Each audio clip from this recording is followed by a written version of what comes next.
workshop, well, town meeting's on our agenda, so we'll talk about that too. But that, open space workshop, I think I'm definitely gonna try to attend that. And, It's in Ashburnham, yeah. So, which is an hour from here. maybe it's not that far, I don't think it's an hour. So you need to RSVP by April 27th.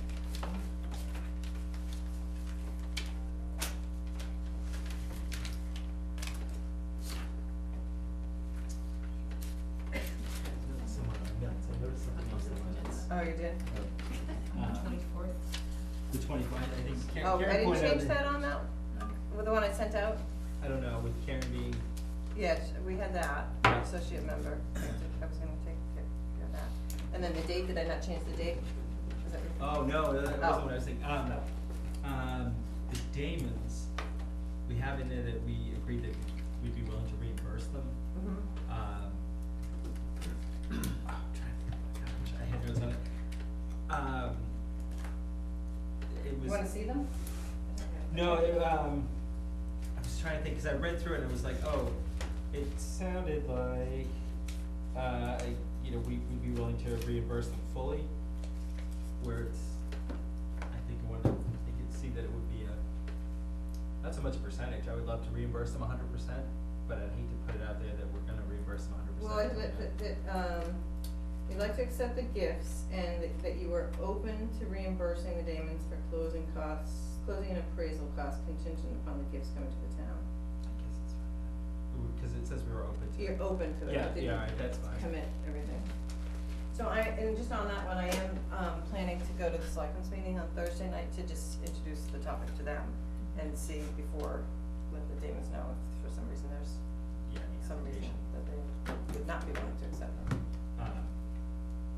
So that said, with the changes discussed, I'd like to make a motion to approve the March 17th, 2015 and March 24th, 2015 minutes with any changes discussed. Because you said change the date. I didn't change the Damon, No. I only changed, No, you don't need Yeah, to change it, but that did you, was Karen there a was- date? Did oh, no, Karen- no, no, okay. sorry, the only change is really that Karen was listed as an associate member Okay. after, you said you got appointed March 16th, yeah, so both of those meeting minutes. And then I thought you were gonna say on my earlier draft, I had forgotten to change the date to March 24th, cause I used the same template, but I think I caught it before I sent it out to you, so. So that's it. In that case, I think I'll make a motion to approve the March 17th, 2015 and March 24th, 2015 minutes. Okay. I second. All those in favor? Aye. Motion carries.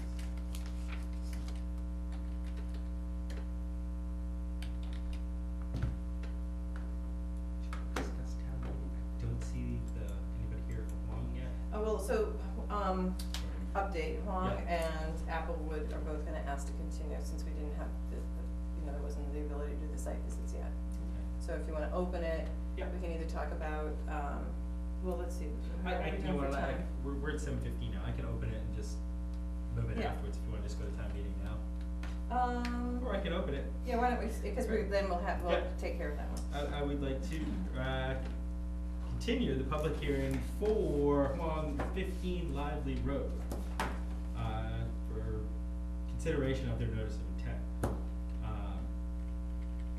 I would like to propose that we continue this meeting until our April 21st meeting. Were they able to come then, or do we know? Yes, they did send a letter requesting a continuation to the 21st and that they would, they're interested in trying to schedule a site walk. They, so Brandon Ducharme, reported in an email to me today that he looked at both sites and it is, I think he said 90% clear at Hong and, or maybe it was almost completely, Probably will be after tomorrow. Yeah, right. Friday especially, yeah. So I figure if, you wanna think about some dates, that's kind of what everyone's looking for, so with that in mind though, I would say, Huang's is a fairly small lot, right, so you could probably do that fairly quickly. Applewood's probably a fairly long site visit because you really wanna see the delineation and the crossing and all of the replication, area locations and the alteration for the drainage and so forth. And then we have 2 new hearings that we're gonna be opening tonight, which I'm sure they will be looking for site visits as well, so just when you think of dates, keep all that in mind. And then just look for things. So, yeah, he said that 15 Lively Road is almost entirely free of snow cover, and we can schedule a site visit anytime that works for the commission members. And 147 Long Hill Road is about 90% free of snow cover. He said, I was able to get an auger into the ground and look at soil profiles throughout the site. At this point, I will have the survey crew perform the survey staking as requested, and we should be all set for a site visit anytime after this week. And then that site, the owner, Dwayne Henry, would also like to attend the walk, so we need to come up with some potential dates. I know we're not on that hearing, but, I just, as a reminder, so that I won't forget, but Martha Remington from Historical Commission was also interested in attending that site visit, when the commission schedules it. Would it make sense, right, to do it via doodle poll? I'm just trying to think without, Yeah. especially for, Long Hill Road, without Jim and Marie, just to make sure. Try to see a date that most of us can get out there, especially Brandon or whoever's gonna meet us out there. Yeah, what do you think about Huang? Well, it's late at night, I don't know how, cause weekends are really hard for me to do. Right, right. Yeah, It's light now. And it's light a lot longer. Except for on a gray day like this. Yeah. I mean, I'm happy to try, you know, an early evening like this, like at 6 o'clock. I don't know if Yeah. that's too early, late, bad. I don't know if that just ruins your dinner time, or you're rushing home from work, or I During don't the know. week or on the weekend? During the week. During the week. Oh. Instead of interrupting weekends. Yeah, I'm all for that. My weekends are really tight. Well, thanks. Next week, I'm booked Tuesday, you know, I've got a dinner planned then. The rest of the week might be free. So would it be better for you to do a doodle poll, so you can check your calendar? I think so. Okay. Yeah. Yeah, Okay. well, and keep that in mind as we Yeah. look through it, cause nights work well for me too. But I run into that same thing, but. And it's nice sometimes keeping on weekends our free. off nights, we've done this before for others that haven't been on here, on a Tuesday night, the Mhm. Carol can actually go. That makes sense. Especially on one Yeah. that's a little bit trickier. or Right, and something it may like be that. too that, you know, that we maybe had to do 2 site visits on, Mhm. the big one, like, if 4 people, or, you know, you can get a majority of people to, Hung and some of these other ones that come up, but, you know, we all wanna see, make sure we see, you know, Applewood or whatever, that, you know, maybe we had to do 2, we'll just have to We've see. done that a lot of times too. Yeah, Cause I think you're right, that should be a relatively quick, I mean, I drive by there, you can see the property. yeah, I haven't seen it, but I think I could probably drive by and get a pretty good sense as well. Well, it's east of 495 too, so it's easier for me to get to, I don't need to go through. The other thing that was sort of, Backwards Martha all the way. Martha Remington was going to come tonight if we were having the hearing and, from the Historical Commission. You know, I won't speak for her exactly, because I don't know all of what she might have wanted to say, but when I told her that it was gonna be continued, she said, that there's another lot for sale in front of, or next to that lot, and so she was just curious, you know, whether something couldn't be done, you know, jointly, like, you know, whether, if they were trying to sell that other lot, whether something was gonna need to be done. Is this for livelihood? Yeah, so I haven't looked at that, but that might be something to bring up to Board of Health or somebody else, you know, as well, and see whether it would make Sure. more sense instead of the tight tank, I mean, which is gonna be hard for people to. Yeah, live that's on. something to carry. I don't believe, I did say we were gonna continue one. But we didn't say until when. So to April 21st at, should we give them 7:15? Sure. Alright, to April 21st, 2015 at 7:15 PM. Alright, yeah, 'cause we put the date to give them time. And I don't have any new applications for that night, so that's good. Bob, it's in 9 minutes, you wanna talk town meeting quick? Sure, if you think, yeah, it's fine. We can always discuss it.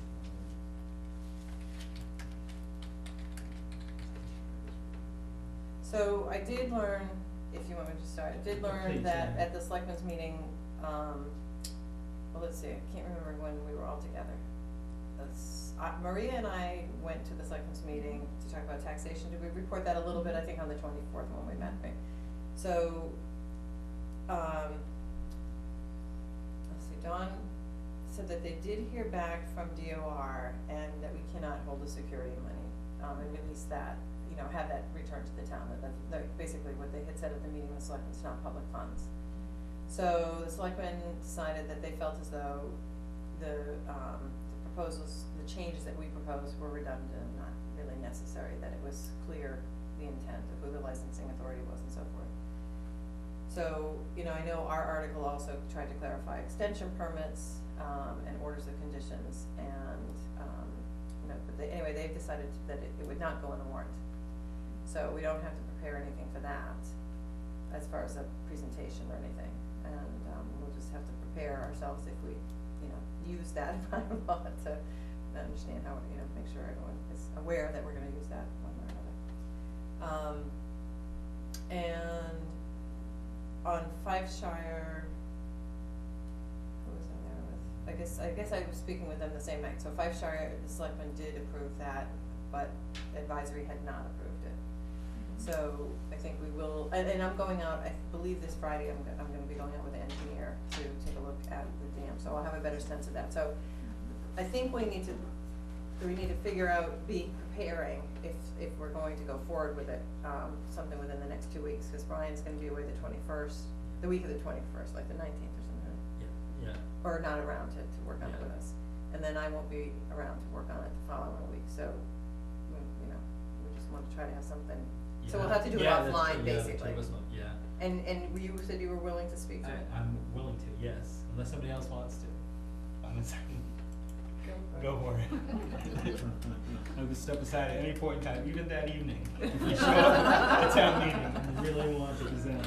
But other than that, I'll work with Carol, cause yeah, our schedules are gonna be tight right Yeah. up to it. So We're I'll just have, missing I'll each have more other. information on that after Friday's site visit, Okay. and then hopefully we can put together something. And Liz, you're good with that whole graphic and, you know, maybe easier.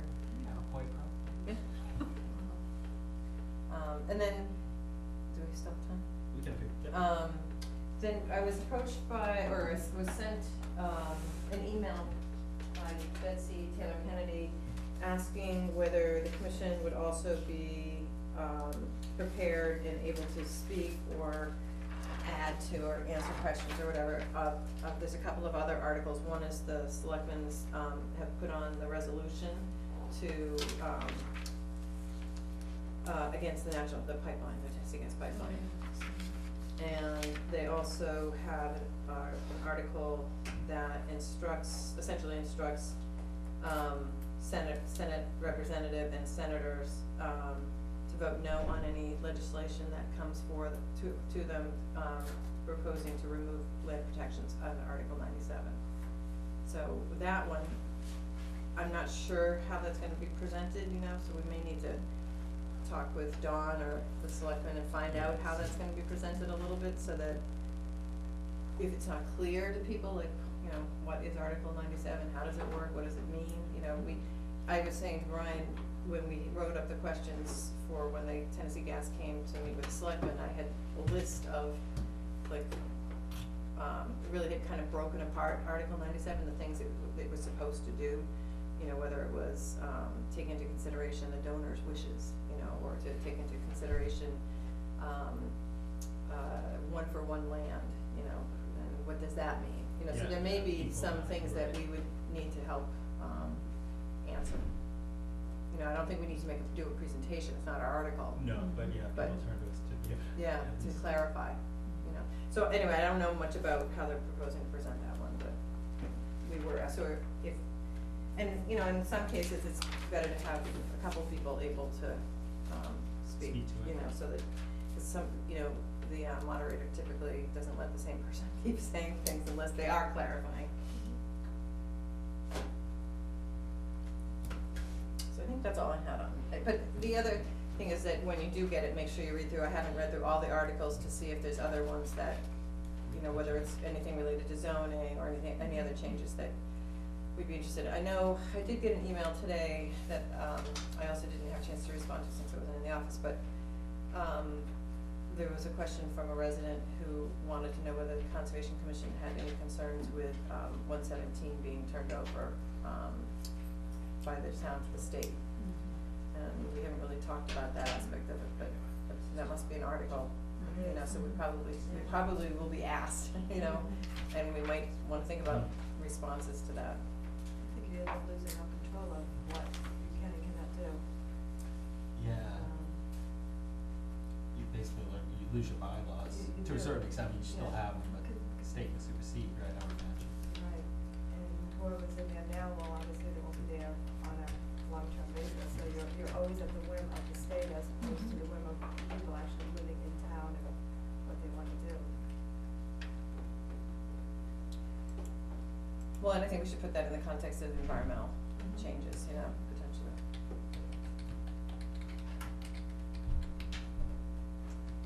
The extends 10 feet on either side of the road, right?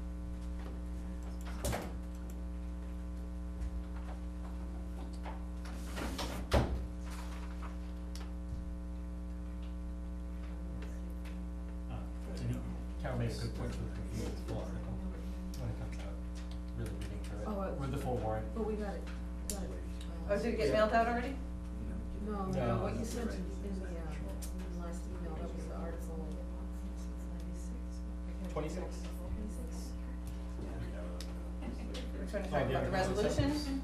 I think it was the resolution. Yeah, I sent Yeah, out yeah, that one, and I don't know that that was a completely final form, I think it was. Right, yeah, no, I read through that. Yeah. whole thing. That was very detailed, yeah.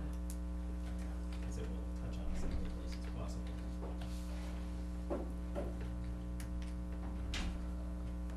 Seven twenty-eight. Yeah, so people representing Wildman? Yes. If you guys wanna come up and get settled, you have to wait 2 minutes before officially opening, so please. Hey, how are you? I am Tom Wildman. How are you? My wife Sue couldn't make it tonight, but she apologizes. Yeah, I'm gonna have to have you wait 2 minutes. Okay, Yeah, yeah. I understand. Many people in the parking lot waiting to get in. Probably calling in from home too. While we're waiting, Legal notice? well, I was gonna say, Or do you have it? I do have it, but while we have a half a minute, I'd like to open the continued public hearing for Apple Construction 147 Long Hill Road. They weren't on till 8. Oh, I can't open it, it's closed. No. Yeah. Trying to do house. Yeah. But I might have wasted enough time. I think so, alright. Well, Conservation Commission would like to open a public hearing under the provisions of Mass General Law, Chapter 131, Section 40, Wetlands Protection Act and River Fund Act, and under the Bolton Wet Law Bylaw, Chapter 233, to consider a notice of intent filed by Susan and Robert? Tom Wildman, I'm sorry, proposing to construct a driveway to access a new single-family dwelling and appurtenances on 2 lots to be combined, lots 2 and 3, of Hubbard Lane, Assessor's Map 6E, parcels 39 and 40. And with us today we have Tom Wildman and Neil Gorman from David Ross Associates. Are you also here for this? So if I can just get your names for the records. Ryan and Amy Lazaro. Lazaro? Yep. And I didn't get the first names. Ryan and Amy. Amy. Yep.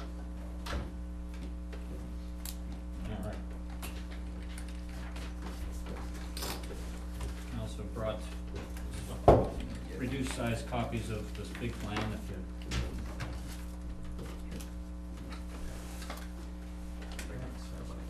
Yes, you may. Garth, you have one to file.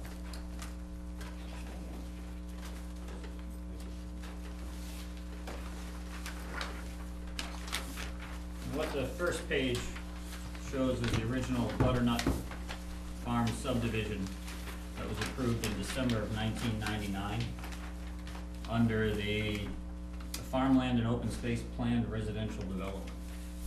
Okay? And the 2 lots that are in discussion tonight are lots 2 and 3 as highlighted on that first page. And then if you flip open, there's a bigger section with the showing the 2 lots as they were. Back in 2000, there was an order of conditions issued for the construction of 2 single-family homes, one on each of those lots with a shared driveway. It was under DEP file number 112385. And the properties were never developed.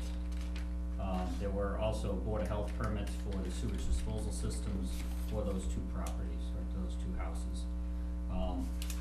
And those, all those permits have expired, so we've come back. The property owners, the Wildmans, have decided to combine the two properties. And, as you'll see on the, second 11/17 here is a reduced size copy of the plan that was submitted to the Bolton Planning Board, showing an A&R plan combining the two lots. Now they are 2.14 acres, known as Lot 2A.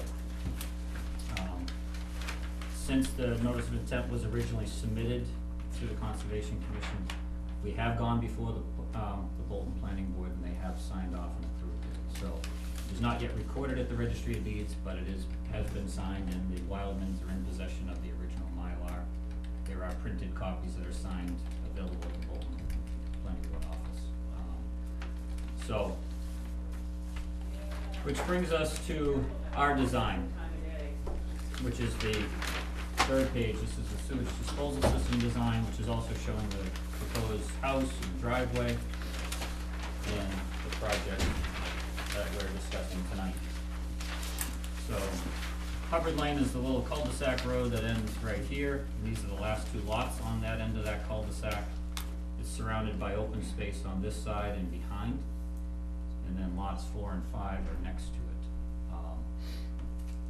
We're proposing through this frontage, is reduced frontage here, which is part of that original subdivision. All these have, minimum frontage of 25 feet or more.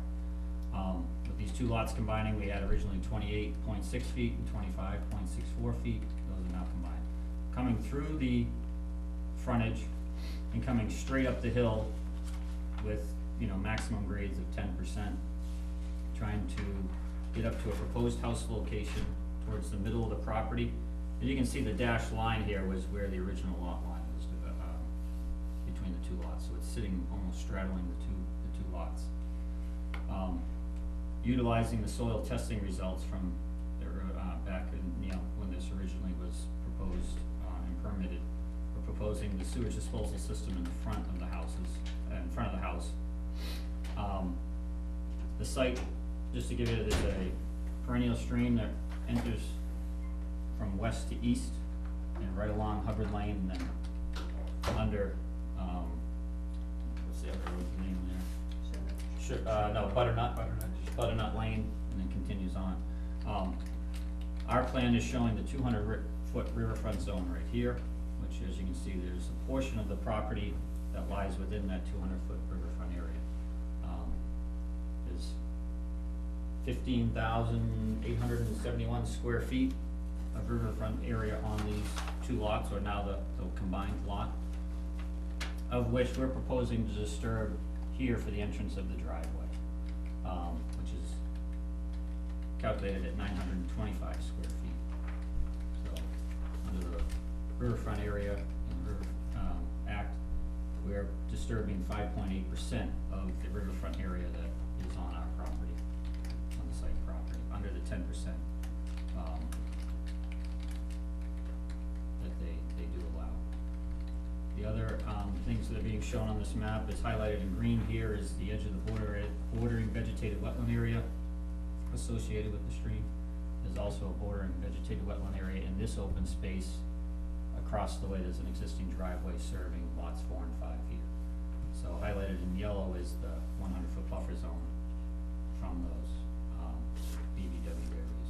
So as you can see, we're coming in right between the two of them. Not disturbing any proposed bordering vegetated wetland areas. The house, the proposed well, the proposed construction of the sewage disposal system here is completely outside the riverfront area and the bordering vegetated wetland buffer system. So, under this notice of intent, what we're proposing or seeking approval for is just this disturbance here for the entrance of the driveway. To give you a kind of a scale of reference of what was previously approved, I photocopied for your review. These are the plans from the original septic designs for, here's Hubbard Lane down here. There was a proposed house and septic systems here, we're using this same area, more or less. And then a proposed house and a septic system up in here. These two houses were to be served by a shared driveway that loops around this way. And this was the bordering vegetated wetland buffer zone that was shown on their plan back in 2000. But as you can see, it's just barely touching the proposed lot line. I didn't see a 200-foot riverfront area shown on that plan. These were from the Board of Health office, these plans. So, as you can see, our buffer zone encroaches that property line more there and a little bit more this way. And we are clearly demarcating where that 200-foot riverfront area is, so if you kinda go back and forth there, their driveway was basically gonna be coming up right in the riverfront area, all the way up and having significant work, so by combining the two lots, only having one property on 2+ acres, and just one driveway, more, logically designed outside of these protective areas, you know, we believe that we've kinda solved the riddle here, I guess, and done our best to minimize the impact to the site and get a, you know, a developable property. Did the first plan ever come before Conservation Commission? Yeah, that's what he was saying, is that if there was an approval. Yeah, I didn't work here when they had approved it, so I There can't was tell an you order the of details. conditions, issued, but again, because it was never developed, never Yeah. was. And it was probably approved as a whole subdivision, and then each lot's had an Yeah. order of conditions. So sometimes when that subdivision happens, they're calculating 10% of the whole Yeah. subdivision.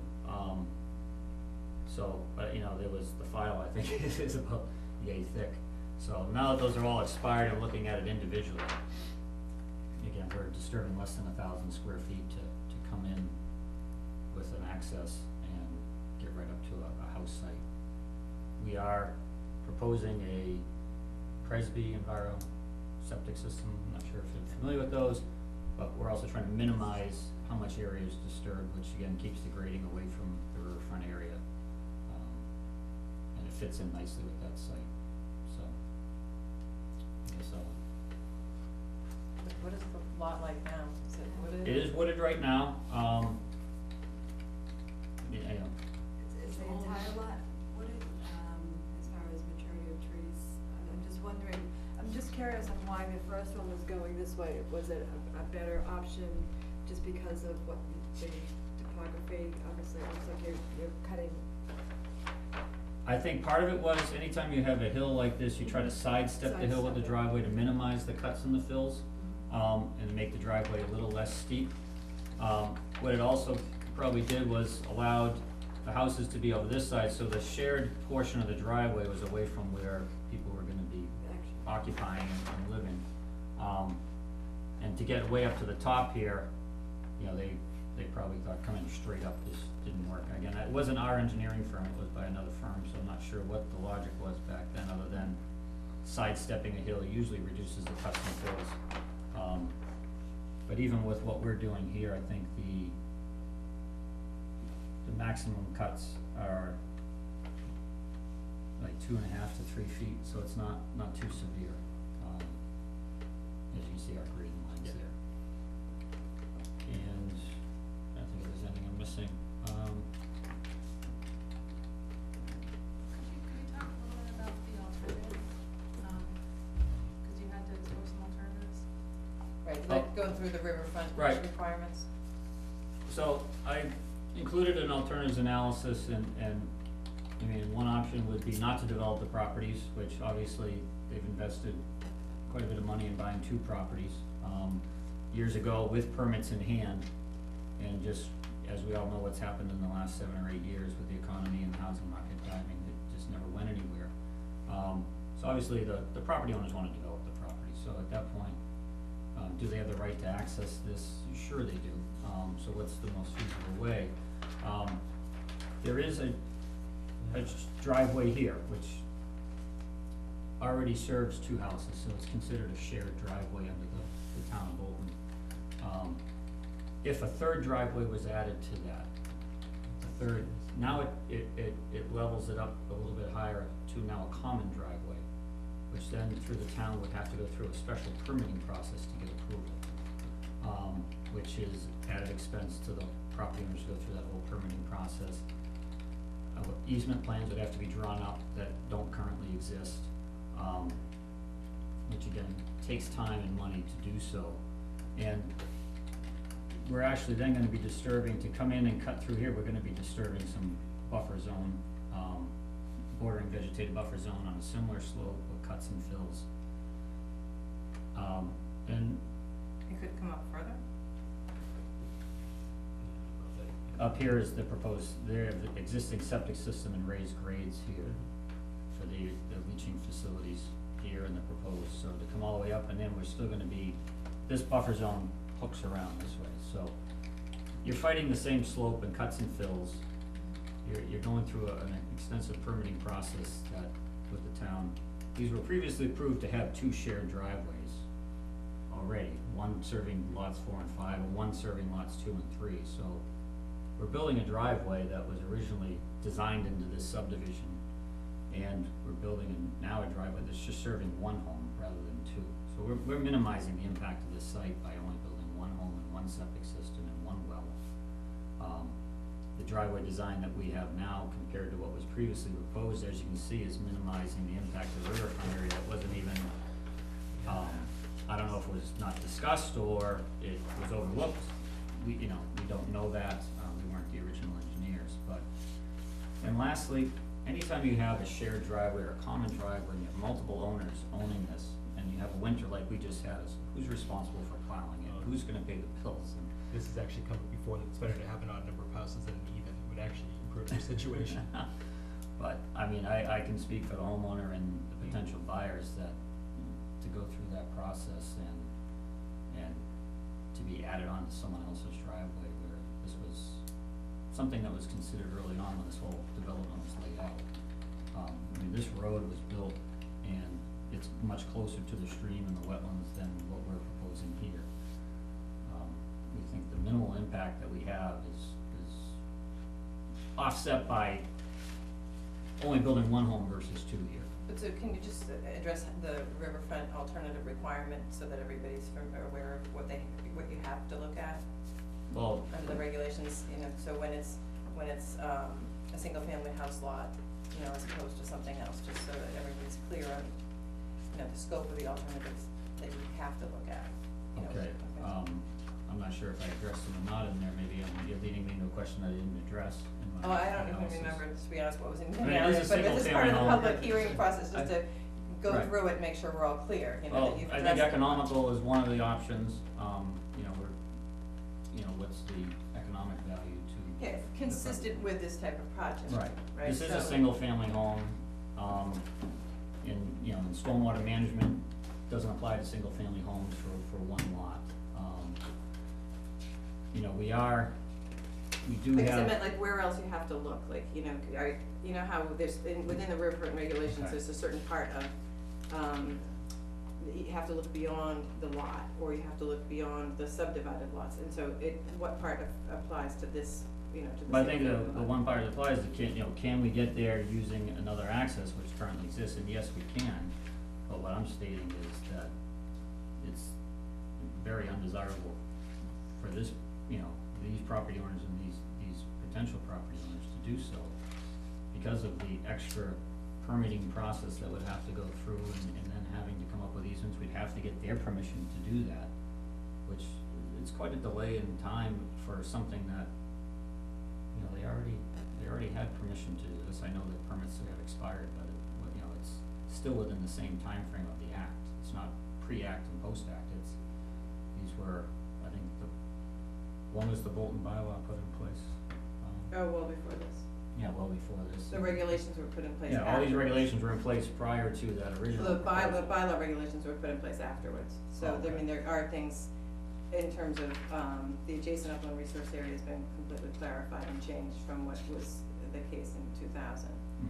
But the riverfront regulation part didn't change that I'm aware of. But I guess I just wanted to clarify for the commission, so some of the members are newer, and so Okay, it's that's just, fine, I maybe- just, I didn't they- bring that part of it with, I Okay, don't have the so- code with me, so. And maybe you all looked at it, maybe Karen, since you asked the question, you were leading it Yeah, somewhere well, with it. that's, cause I was. So on a lot that was created before 1996, the riverfront regulations wouldn't apply, because that was, that's one of those lots that predates the regulation, so the state doesn't, you wouldn't have to meet the same criteria. This lot was after that, so then they have to look at, the area under consideration for any practical alternatives is limited to the lot, the subdivided lots, and any adjacent lots formerly or presently owned by the, same owner. And so then, so that's what we were kind of getting at, Okay. so what other opportunities, did they, like, they can't create their own hardship and then come back and say, oh, Right, well, we've, right. cordoned off this spot and we can't get there. They bought these as is, they have, the only alteration they made now is they've combined the two. And in some cases on a newer project, you have to look beyond just the subdivision, you may have to look at another property to show that you can't meet the same economical, practicable standards to build somewhere else. So in this case, they're on a single family lot, they are really just relegated to what I said, so the lot, the subdivided lots, and any adjacent lots formerly or presently owned by the same owner. So the Wildmans do own a lot nearby, but in order to get from there, right, they'd have to go through the wetland? Through the So I think wetland and that's through one area open you have to space, sort of and through show, open and space, through which the- they don't own, so. Yeah, so they don't have a direct access. Correct, no, these are the only two that Yeah. they own that are connected to an access. Yeah, So the fact that they don't own lots 4 and 5 would discount this alternative? No, not automatically, it just, they have to show that it's not economically feasible. So what his presentation is that it would cost them more to do it. It doesn't necessarily mean that, it's up to you to sort of make a decision, is it economically feasible? And so, knowing they have to go for permits, they are going for permits, right? So they're going for Board of Health permits again, they're going for Conservation Commission permits again. So, to be honest, it's not unreasonable to consider going for another permit to change the driveway. It may, you might want more information on that, like what really are those costs? That might be Right, something that you right. feel, would help you to understand that. I think until we look at the lot, it doesn't make a whole lot of sense to go down any avenue until you get a little better sense, like Lori was saying, like, why did it go the other way? Maybe even though it was within the riverfront, it really was more It was a better accommodating, choice, yeah. or, Going up this, the slope could be greater than you want, there would be these beautiful mature trees, and this is an open field.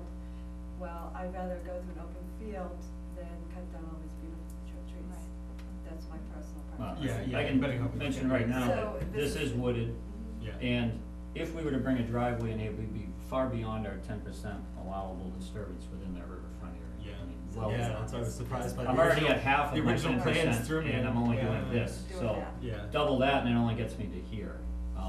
But these are, I'm just saying, No, These are I things to understand. weigh. No, I Yeah. understand. because I understand. we've gone out to a site and saw this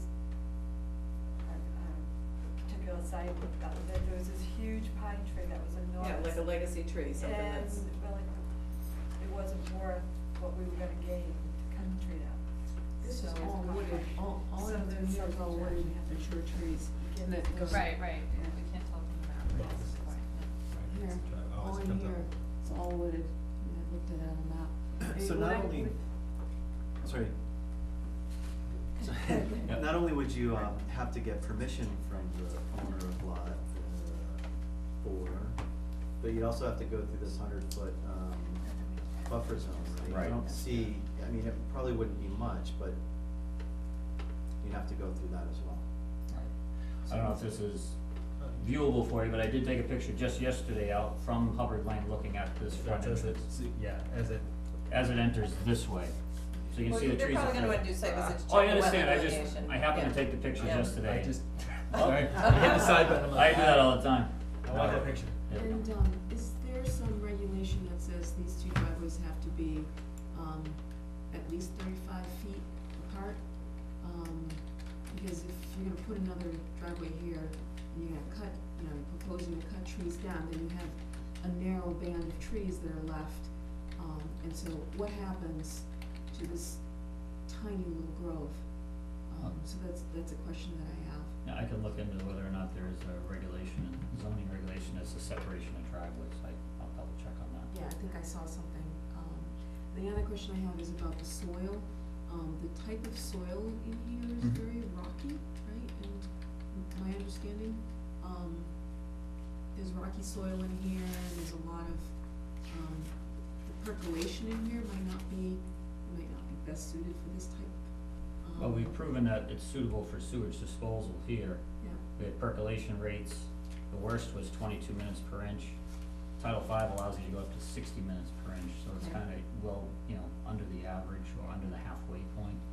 okay, The soil conditions out there, they had sandy loam soils, they had a mixture, they had, in some cases, they had sandy loam, another test hole, they had loamy sand, another hole, they had loamy sand, another one had mixed, medium coarse sand, so kinda all over the place with the soil, but a 22 minute per inch perk rate is, at worst, is not terrible, it's quite standard. yeah, and I was looking at that, the soil type, Hatfield, something that basically said that the percolation for that particular type of soil isn't best suited for this, but if you have the data. Again, yeah, Title V requires us to do that soil testing, we did soil testing here, or not we, but the previous engineers did it here, Yeah. that was acceptable with the Board of Health. Soil testing was also performed in the rear lot, behind the house, so. On this topography, do the soils change much? Well, you can see that they vary a little bit from hole to hole, but our perk rates in this section alone, we had an 18, a 21, a 20, and a 22, which is quite consistent for that area, and is considered average with Title V, again, because the worst is 60. And the other question that I had is, when I look at it on a map and I see the endangered species area just south of here, Okay. and there's open space and green spaces all around the property, and so I'm wondering how this drainage, and you said it was 10%, Mhm. how, how does the water come down through here? Because if it's too high, and it's within the 12%, Correct. but how do you explain sort of that the grading is right? Could you just talk about that? Because Sure. basically water comes down and into, endangered species space, Well, it goes down into the road area here. and it's, if you're looking at it on a map, Okay, it's so, start down. yeah, and I don't remember what the drainage is, are there catch basins in Hubbard? Nope, they were given a variance in the original approval, and what I'm looking for is the wording to that.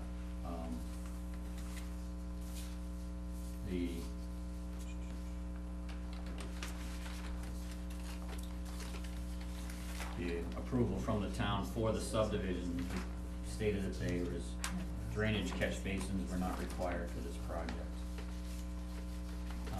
For the subdivision, again, so we're kind of piggybacking a little bit on what they were. I made copies of all that too for you. I didn't at the office. I must have left them at the office. I did have them too. Might be some information, we're starting to Right. run in up against our time Oh, crunch. yeah, right. And I was gonna So, say. I can get that for you. Yeah, it might be- We did look into that. Good, and it looks like, when I was looking at your picture, you may have already flagged the extent of the BVW. Yeah, everything's been Um, flagged, and they're correlate with the numbers that we have on the plan. So imagine the next step for us is to actually get out and do a site visit, see if we agree with the demarcation, get a look and see what it actually looks like out there, so we can Do you want the try- driveway staked? Center line of the driveway, if possible, could you stake the center line of the driveway, or at least, Yes, at least as it goes through the waterfront, Through the this part, riverfront, riverfront.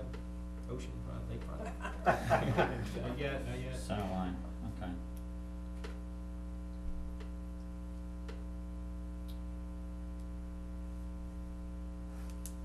I guess it'll depend on, we're just getting our survey crews back out on the ground. Right. They've been pretty much off for the winter. We were talking before you came in, we've got some other site visits we need to schedule, and lately we've been using a doodle poll to try to get, the majority of Yeah. people on the same page. Right, So so what we were talking about for the other one was to send out the doodle poll, and we have multiple different Yep. dates that sites that we're gonna need to look at, so maybe we can just come up with a couple of different dates that we that's get. fine, I've worked on that with a few other boards, Okay. so, I think my email address is on the NOI, so.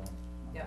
And you have it anyways already, Carol, so I'd be glad to be included. Okay, so I know you're on for the next hearing as well, Right. we have, so maybe we'll do a doodle poll for these two sites Right. and include you in that one, and then on the Okay. other ones, we can, you know, Yeah, do we can do the the second or second. something.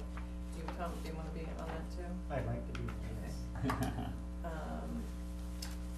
probably have either access to it, but in case they change, to change your email. TG Wildman at gmail.com.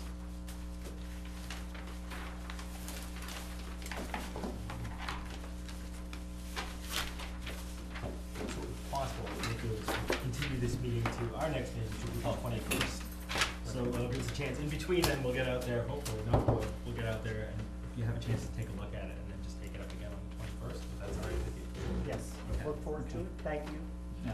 Thank you. Is there anything in specific that you're really wanting for greater detail for data? I know it was mentioned about knowing the 35-foot separation rule, we can certainly look into that. And then, I think you were asking about the drainage, right? It's how the drainage is gonna Right, I'll potentially get that. impact, you know, the area that's below there, the wetland area, and it's not, I mean, I didn't look that carefully, you don't have any swales or rain gardens? again, or we were just anything? going on, or what this driveway's design, you know, had nothing incorporated. They had gotten approvals, and in writing, and it's recorded at the Registry of Deeds as one of the conditions, that they weren't required to build any stormwater drainage system, because this Hubbard Lane was already being built up, so it's all built on fill already.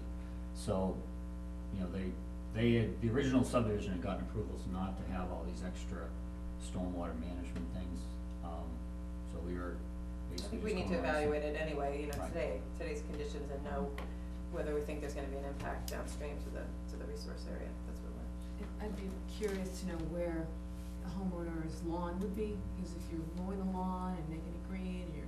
But your jurisdiction is here. I know. I Yeah, know, so so- I think she's at, how would you delineate, How would you, the area where would so the that- lawn go, because if it's all basically. how are they going gonna know down where the here. riverfront area is? I know our jurisdiction there, and you don't have to talk about it. I know, I'm just saying, I- that but way, if- sometimes if we get you so wrapped wanted up in to- all this Yeah. construction, we forget. we're getting approval to come in here. I know this is going in that direction, but, Right.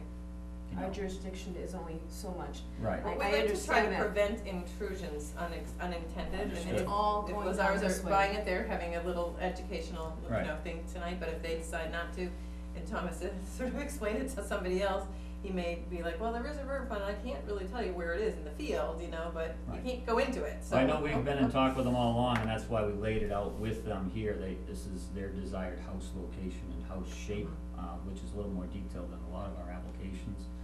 With this septic system being here and the steeper slopes going this way, this is really gonna be, once it's built, you know, it's not gonna be usable land. They're gonna spend most of their time up in the rear of the Okay. property. Yeah. From what I understand, this would be a much more desirable area to use than out in the front. So, just because of the steepness of the slope, this is a little bit flatter back here. Do you know, do they have signs for the open space? Like, I know on some parts of the subdivision, the, planning board had required there to be some kind of sign that said open space area or whatever. They're really down in here. Well, we put markers Right, you out. put markers Yeah, the out. planning board had required something around that little strip that kind of went around the back. I've never seen them. Yeah, so we might wanna put the, at least the triangular, conservation boundary markers on our side, but if we got, it might be good to get a sense of where that boundary is when we're out there. Back So- here. Yeah, But a condition in the order conditions, we could certainly, you know, demarcate where the riverfront area is, so that they know not So to during contract us to go construction. beyond that point. Yeah. That's simple enough when all this stuff is being staked out for them anyways, so that certainly could be. Thanks for answering the question. Yeah. No, it's not. No, that's fine. All impacts the I environment understand, in I know some it way. does, I know it does. We're gonna Okay. continue, we don't really make a motion to it, we can just. yeah, I should make a motion. Alright, make a motion that we continue the public hearing for Wildman lots 2 and 3 on Hubbard Lane, to 7:30 at our April 21st, 2015 meeting. Do I hear a second? Second. All those in favor? Aye. Okay, so I'm just gonna have you sign, we have a form just acknowledging that we agreed to continue. Thanks for the large copies too. Huh? Thanks for the large Yes, copies. those are really appreciated. I still need my Technology's magnifiers, getting but. better. It's nice that we can scan them in full color size now Yeah. and then print them in color, so it's try to bring as much material as possible.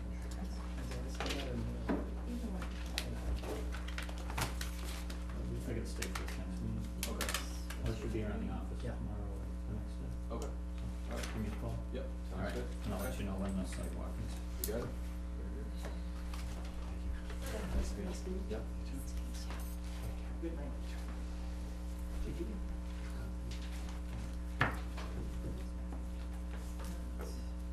Of that information? Yeah. Thank you. Oh, you're welcome. We'll be in touch. Okay. We have you sign this.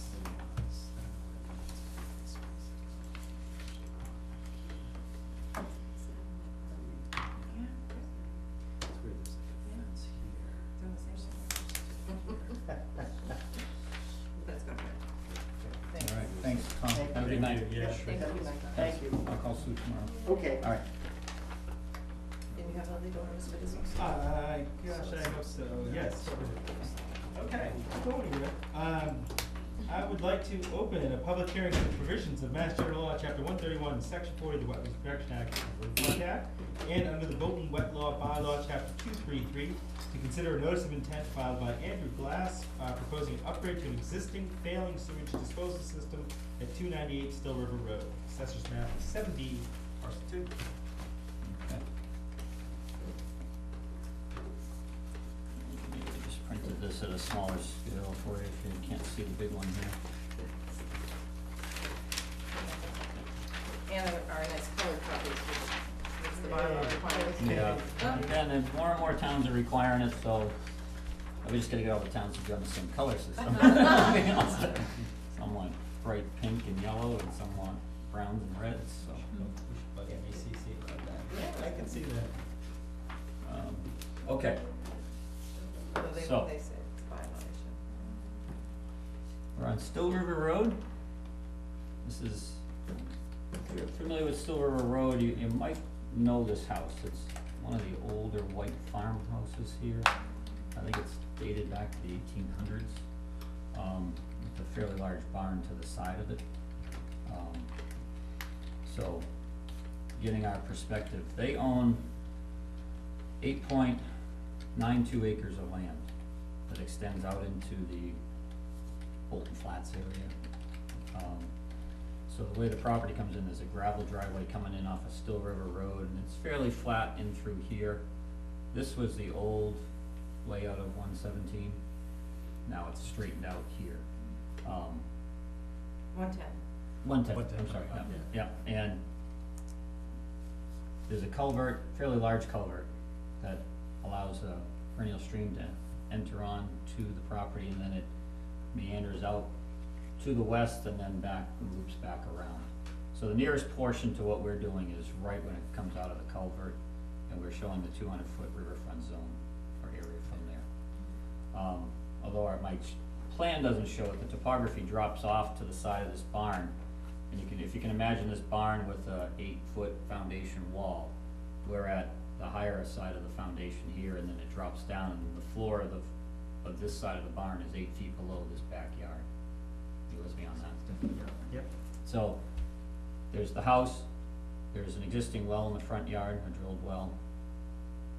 They currently have a suction pump in their basement, which, with the Board of Health, we're having them convert that to put the pump in the well for offsets to the septic system that we need. The backyard is a maintained lawn and some other vegetation in the backyard. It slopes gently from east to west, more or less, or from the property line towards the barn. And then when you get about 50 or 60 feet back from the house, beyond our property line, there's a steep slope that drops down to the bordering vegetated wetland here, marked in green. I highlighted on the plan in yellow the 229 elevation, which is the 100-year flood zone elevation. So that's at 229. The BVW is down around 28, 27, 26, 226 more or less at the toe of that slope. Our proposed work up in the backyard, we're at elevation 242, 243. So we're quite a ways uphill of that area. Just trying to give you the lay of the land. behind the garage, just off the back of the garage, is the existing cesspool, right about where we're proposing the septic tank, the ST there in mind. We performed soil testing just beyond that, in the midst of where our 3 leaching trenches are proposed. And we had beautiful sand down to 12 feet. Down to 10.5 feet more or less. And the ground, no signs of the groundwater to the bottom of those holes. Given that the floodplain's at 229, and we dug down to 231, so we might have still been a couple feet above that at the point. The bottom of our leaching system, if you look to the right side of the plan, bottom of stone elevation, that's the bottom of the crushed stone for the leaching area, is at 238.33. So we're 9.33 feet above the floodplain elevation at the bottom of our stone, so we have that, all that filtration going on there. We had a 2-minute per inch percolation rate out there, given the nice sand material. We're required to maintain a 5-foot groundwater offset for Title V. We have done that and then some. So we're not asking for any of those groundwater offset reductions. The uniqueness of this property is this property line goes right through this backyard, what they use as a backyard. You can see that my kind of curly line there is the tree line that runs from the back corner of the barn across the top of the slope. And that's all lawn area, but the way the survey works, the property line actually cuts right through that side backyard, which kind of forced us closer to the house anyways. But this location is pretty much dictated by a well radius here for the existing house, the neighbor's well, which is right here, which is pushing us closer to the barn, and then an offset from the barn foundation. Board of Health wants us 25 feet, the house foundation 25 feet, and then the property line offset for Title V is 10 feet, so we're left with a small window of opportunity here. We didn't look at this area simply because this is within the riverfront area, and it's at a much lower elevation, much closer to groundwater, and so this for Title V, which also looks for an environmental impact, is the most logical spot for this project or this sewage disposal system. They're not increasing the flow of the property. This is truly what they call an upgrade for an existing condition, which is 4 bedrooms. The Board of Health is going to be having their hearing about it next week, the 14th. The health agent has reviewed it. He doesn't have any changes to it, so it's, the next step is to go to the board directly. The other items on this plan is, in talking with Carol, you know, there's a 25-foot wetland resource area which is offset from the floodplain elevation. We're completely out of that. And then up closer to the house, you see a smaller, darker dashed line. That's the adjacent 75 feet upland resource area to that 25. So we are completely within that with the tank and the leaching facility. But as you can see, there's really no other place to go because we have to stay 100 feet from the well. And we are asking, Bolton does require a 150-foot offset from wells. That's a Bolton Board of Health regulation in sandy soils. I was gonna say with the perk rate so fast, so. Right, so we've had to ask for a variance from the affected abutter to the Leclerc and Pinto, and they have seen all the plans and they've signed an assent that they're okay with the variances as requested.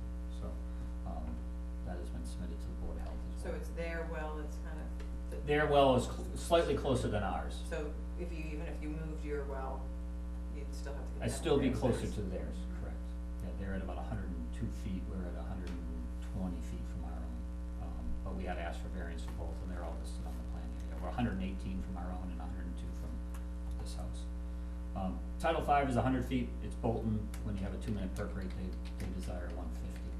But 150 would put us out in here, which the barn is there, and there's a much lower grade here, and the riverfront area. This So is the only spot. this is, in our opinion, the only spot to go with this upgraded system. And it's far superior to the existing cesspool that's there now, which has worked for many, many, many, many years, but Going right through the sand. if they, you know, if There are still they're looking, this house has been on the market for a while, so he's taking the step of going and getting this all approved so that he can sell a house with a compliant, system. So, Did you have to file with, Natural Heritage? I did, and, cause the entire site is within natural heritage. There is an exemption in there, which I mentioned in the notice of intent. Yeah, I thought you did, I did submit it, there's I have my certified mail receipt, I have not heard back from them yet, I checked my email before I left tonight, still haven't heard anything. But, in our attachment, there is a paragraph that we mentioned regarding a visa filing exemption. It says, in accordance with, 321 CMR 1014, this project is exempt from review for projects or activities in priority habitats.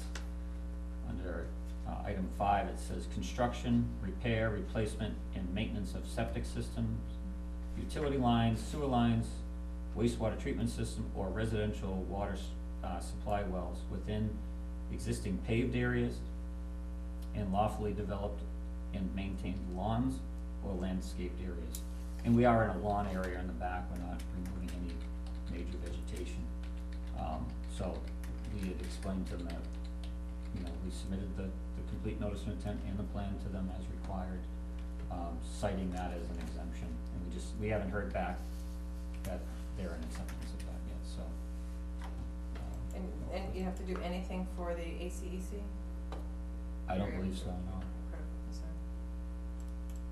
Could you define ACEC, why is it ringing a bell? Area of environmental critical, great, ACE. What is it? Cause isn't that whole area, All of that Still River area has been accepted as an ACEC, but I just never know what triggers it. I think it may just be triggered when it's, more of like a MEVA filing, like a larger state. Right, again, we're an existing condition, repairing an existing condition, so, and the entire site was within it, so we kind of limited. And again, the variances that we're asking for are more or less offsets to a well and property line, and with the Board of Health offset from the bordering vegetated wetlands to the system, which is unique in talking with Carol, that, you know, the way the Bolton bylaw is written, you have the 25 wetland resource area off of the floodplain, but there's not an offset specified in floodplain under Title V. It's from the bordering vegetated wetland or the stream.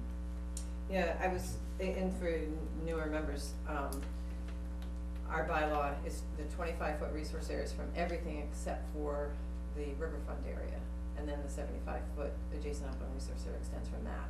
So it's often the floodplain's below the BVW, I mean, but in this case, it's such a big floodplain area, you know, so when you get into these flatter type of river systems, you know, that's when you start to see the floodplain a little bit higher sometimes.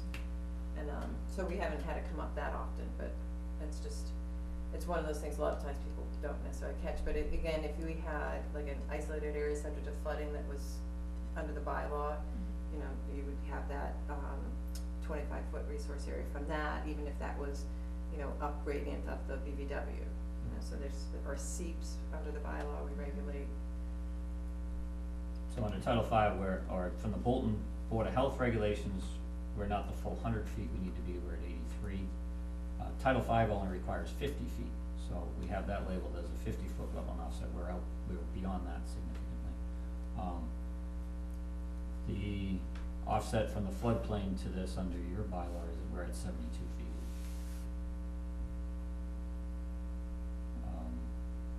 This is a traditional pipe and stone system, and for these types of soils, it's quite adequate for what we're looking for.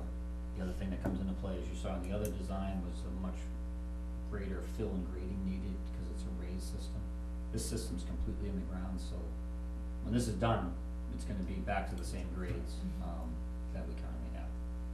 So, it's one of those nice projects that, you know, it doesn't destroy their property in the sense of aesthetics.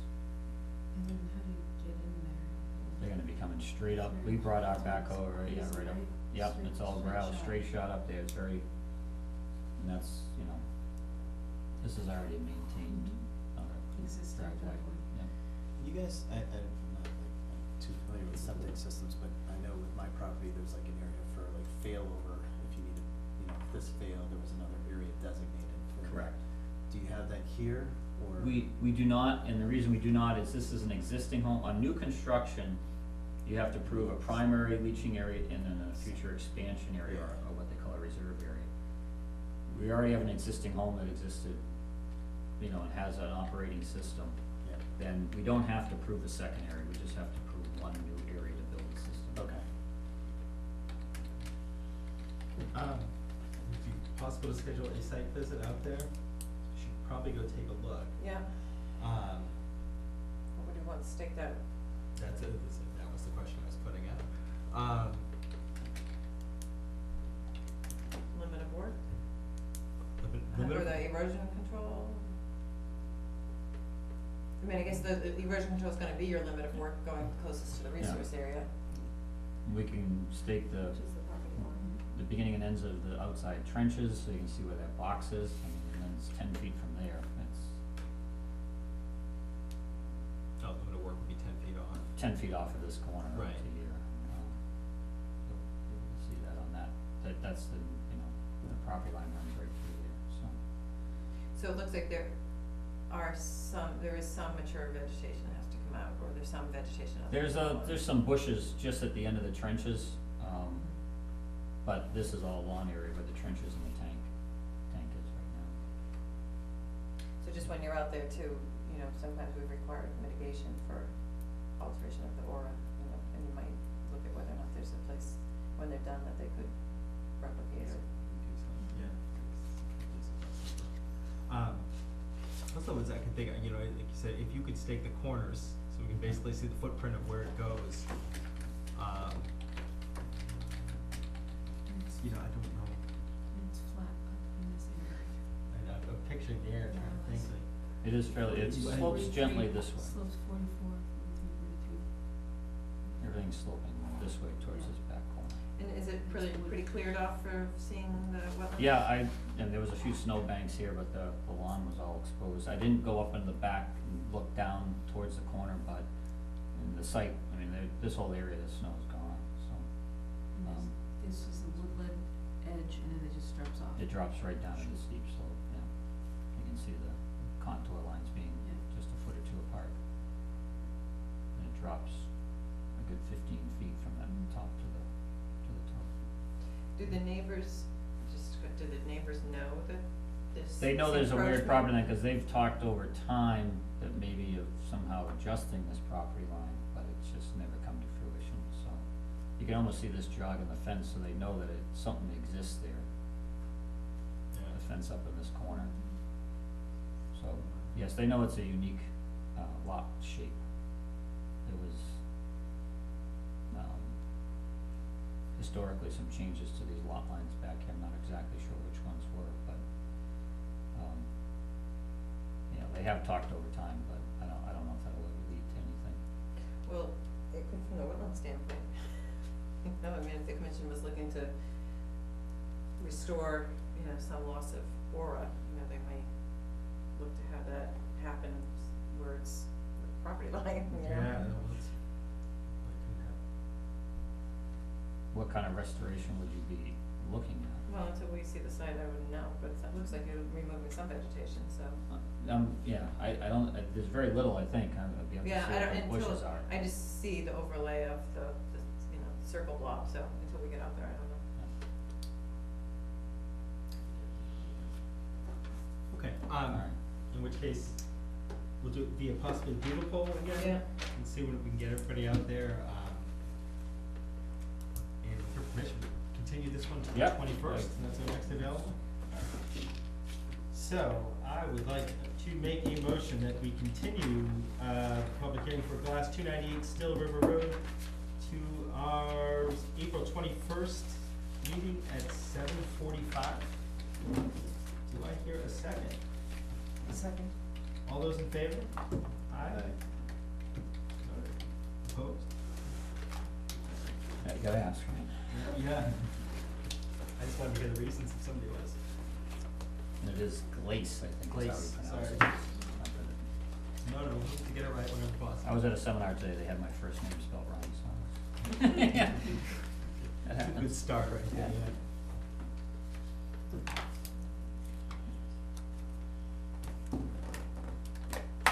Now, I would like to. Do you need the official green card, I'm sorry? Yes, I usually put those things. Did I get them on? I emailed you copies. Yeah, well, I'm just gonna fill out four, cause that's what it was. Okay, and then I just need to sign this too now. Yeah. While she's doing that, I would like to open the continued public hearing for Applewood construction of 147 Long Hill Road. As Carol explained, they are not here tonight and have asked to be, well, they asked to be put on a 21st? Yes, they did. They did, okay. In which case, I would now like to make a motion that we continue the Applewood construction 147 Long Hill public hearing to our April 21st, 2015 meeting at 8:30. Want to give Brumfield a half an hour because that's gonna be a long one. Yeah, but you just had him at 7. Oh, and then Bromfield's at 8, so. Yeah, but we'll get Wildman and Glace back to back. Yeah. And then we'll go to Brewfield and then move this to 8:30.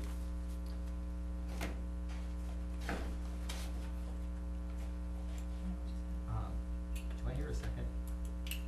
On continuing Applewood to 21st at 8:30? Second. All those in favor?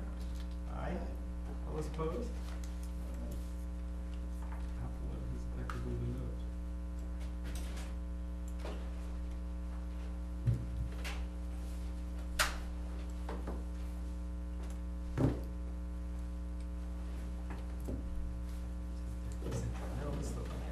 I don't think that they're gonna come in. Yeah. Because they didn't come to meet with me, and I did get an email from Alan today, but we can see, he hadn't been in touch with Andy at that point, so Okay. he didn't know for sure. But he didn't expect, Alan was not expecting to come in. In which case, you don't really need to continue them, right? Right. And we have to wait till 8:30, right? 'Cause are they, Yeah, well, no, it's an they're an appointment, appointment, it's they're not not here. public, right? Okay. So, Thanks a lot. Thank you. I think, Yeah. I think the point would just be if he comes, then, I didn't hear from him, but. Gotcha, but we'll be ready for him at 8:30. Yes, there's nothing really we need to do with that one, either he comes or he doesn't, right? 'Cause Yeah. It's an appointment. Yeah. Do we need to wait to 8:45 before we review the management plan? No, it's, Okay. again, it's not a public hearing, so. It was just, again, trying to keep us on a schedule. Yes, yeah. Oh, In which case, we'll discuss that now. People have a chance to look at the Vickery plan and their comments back to us regarding it.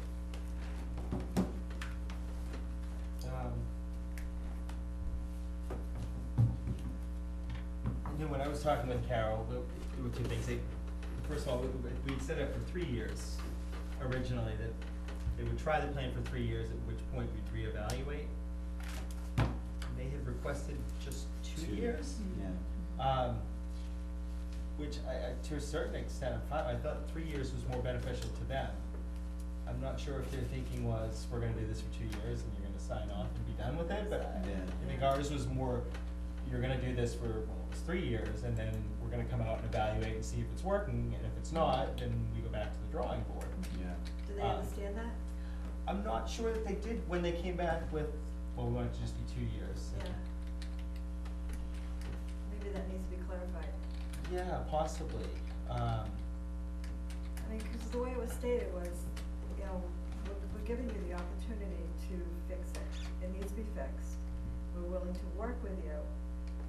And if that doesn't work, we look at something else. Well, yeah, but I mean, 3 years definitely gives them more time to.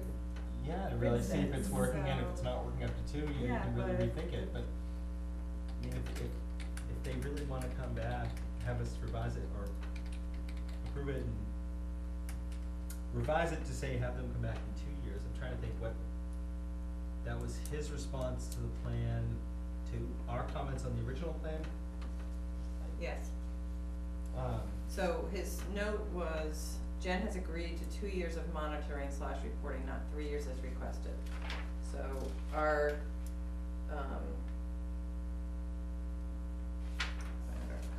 our comment was, and again, this is on the land management part, yeah, we had extended out the period of time of reporting. So I think, I mean, one way to consider it is, as you said, clarify it, that the determination is valid for 3 years. If after 2 years we feel that they've succeeded, you know, then maybe they don't need to continue reporting on it. But if it's not, it's still the determination's still valid, and we need to continue the Right. monitoring. Right. So I mean, I guess, so the clarification would be, up to the commission at the time of the second report, really, you know, or something to that effect. Well, I see in K, they also say on or before September 15, 2015, 16, 17, when or her representative shall arrange for the commission to conduct an inspection. So maybe, I don't know, just throwing it out there, that, I don't know if this is what you were saying, Carol, but maybe after 2 years, we can do a site visit, and then if we feel it's in good condition, you know, at that point, we would say, okay, we can approve this, but if not, then we need, you know, the extra year.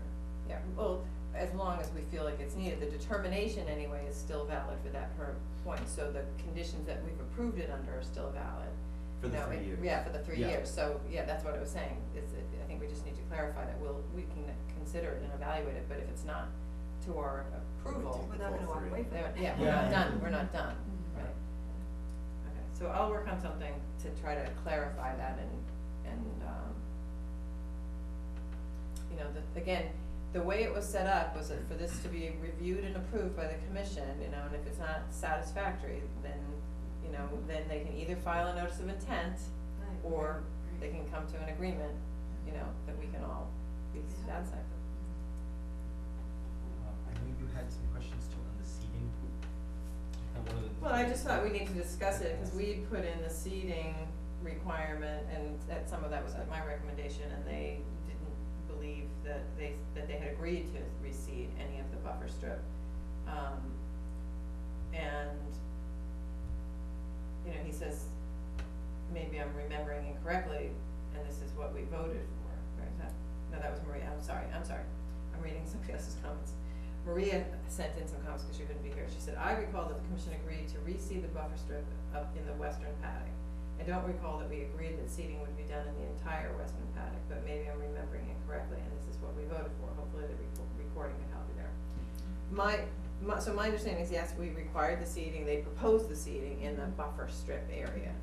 Then I do remember having conversation about, you know, needing to establish vegetation in the western paddock, and that, you know, one suggestion I had said was maybe you could cordon off smaller sections at certain points, you know, maybe that would, and that might help. I don't remember that part about the seeding, but anyway, they don't feel as though they need to seed it to establish the vegetation.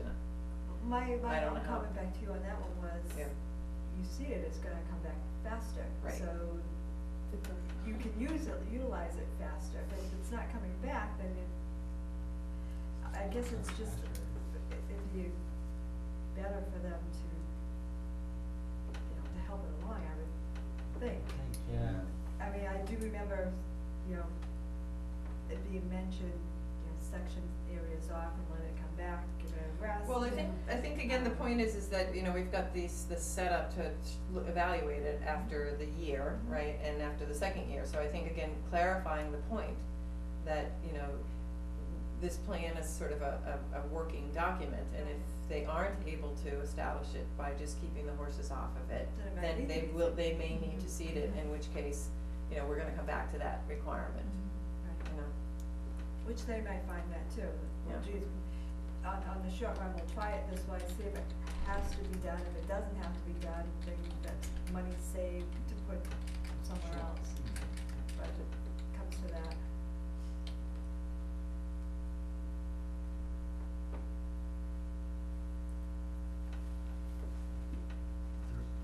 Well, and then their other comment was that, they couldn't be locked into daily removal of manure, that there were some circumstances where this was not feasible.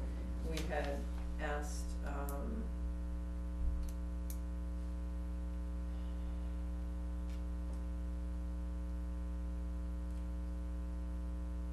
just said animal waste will be collected from paddocks and barns on a daily basis and deposited in dumpster off-site, so I mean, we could amend that by just saying, as reasonably feasible Right. and possible. I think that's fine. If they're gonna have major rainstorms, we'll clean it up beforehand, so on that region, is it? But, yeah. And so, and prior to storm events. Right.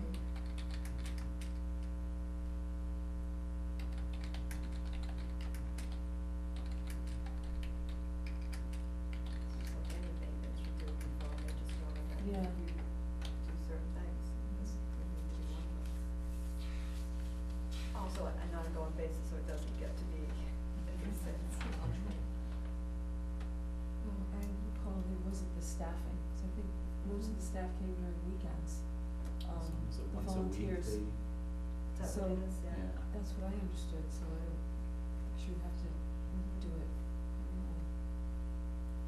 It looks like, you know, it's kind of a best practices for horses to keep it Yeah. clean. Yeah. It looked like she was doing her best to keep the site clean.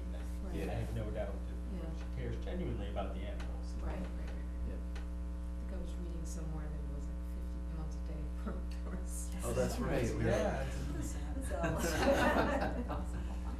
I had just one Dogs typo are bad. that I had seen in it as well, the filter strip shall be, well, I don't know, it's mown or mowed, so that's the bit I was saying, it should be mowed. Wow, it said mode, yeah. And then.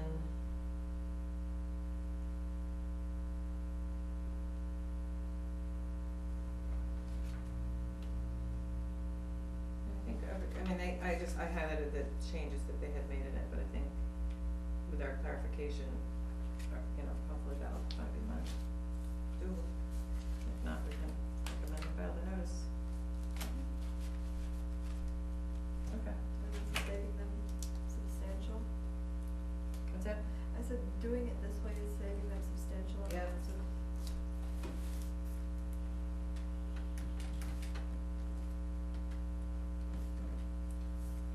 Did you want to give a quick update on our DT intro on Teal Road? Yeah, actually, because I had an interesting conversation tonight, Oh, so, yeah. there's been contact. Well, no, not really. Oh, The real update was what I sent you in your packet, which was Mhm. that, this town of Stowe has initiated a more, regimented fining, because there's been no response to the, violation notice, and, so that was all I really had until tonight, and then tonight, again, when I was speaking with Martha Remington, because she was interested in, a couple of the hearings that we had on the agenda, she said that, she was also interested in DePietro. And I asked her why, and she said that he attended the historical commission's last meeting, or a meeting in March, and that he was interested in knowing about old roads and, sort of in that area, the Teal Road area, and that they spent about an hour with him talking about sort of historic information, and that they found him very, reasonable and, pleasant. And so I explained to her that we have, an ongoing, violation with them, and that there's been numerous opportunities for him to communicate to us, and there's been nothing. And, so just interesting that that he approached them and he hasn't, given us any response. Is there a connection between the historic road and maybe what he's doing there, do you think? I don't know that. He did imply that he was interested in an alpaca farm, which is kind of what one of the police officers had mentioned when we met out there, and he was adamant that we were on his property when we were on the side of the road. Because I live in Stowe, I also know that, he sent an email, making an inquiry about land that's on the other side of Maple Street in Stowe, so Teal again becomes Maple. And so on I guess it's on the south side, he thought he owned a piece of land in there that it turned out he didn't own, and there's an old road that goes through that section that's shown on town maps. So I don't really know what brought the road up, I don't know whether he was interested in it on this east side, or on this north side, or if it was it was just interesting that they found him to be completely, reasonable, when we haven't had such, my encounter with him wasn't He's looking for reasonable and, information, that's why. what's that? He's looking for information. Yeah, yeah. So, anyway, so that's the update, that's all I really have. I think, DEP is still continuing to work on their notice of violation, now that the snow is basically gone, I think they'll be moving along on that as well. So our sequence will be after Stowe, sort of, whatever happens there, we're watching and then seeing if there's. I think we're waiting for DEP really because what we didn't have for data was what was in Bolton, like what alteration. We know that there's alteration and it appears as though it's alteration in Bolton from information that the state has obtained. But we haven't, haven't really brought that out yet, so we're kind of waiting until the snow disappeared so that they could confirm what they had seen aerially.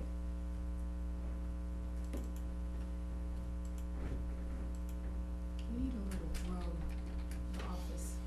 Can we expense that? Yeah, I know. $1,000 on Amazon. Well, they flew a plane overhead, didn't they? Yeah. So we have the aerial photographs. Yeah. Some departments, like DEP, they have. Yeah, it's gotta be cheaper with a drone.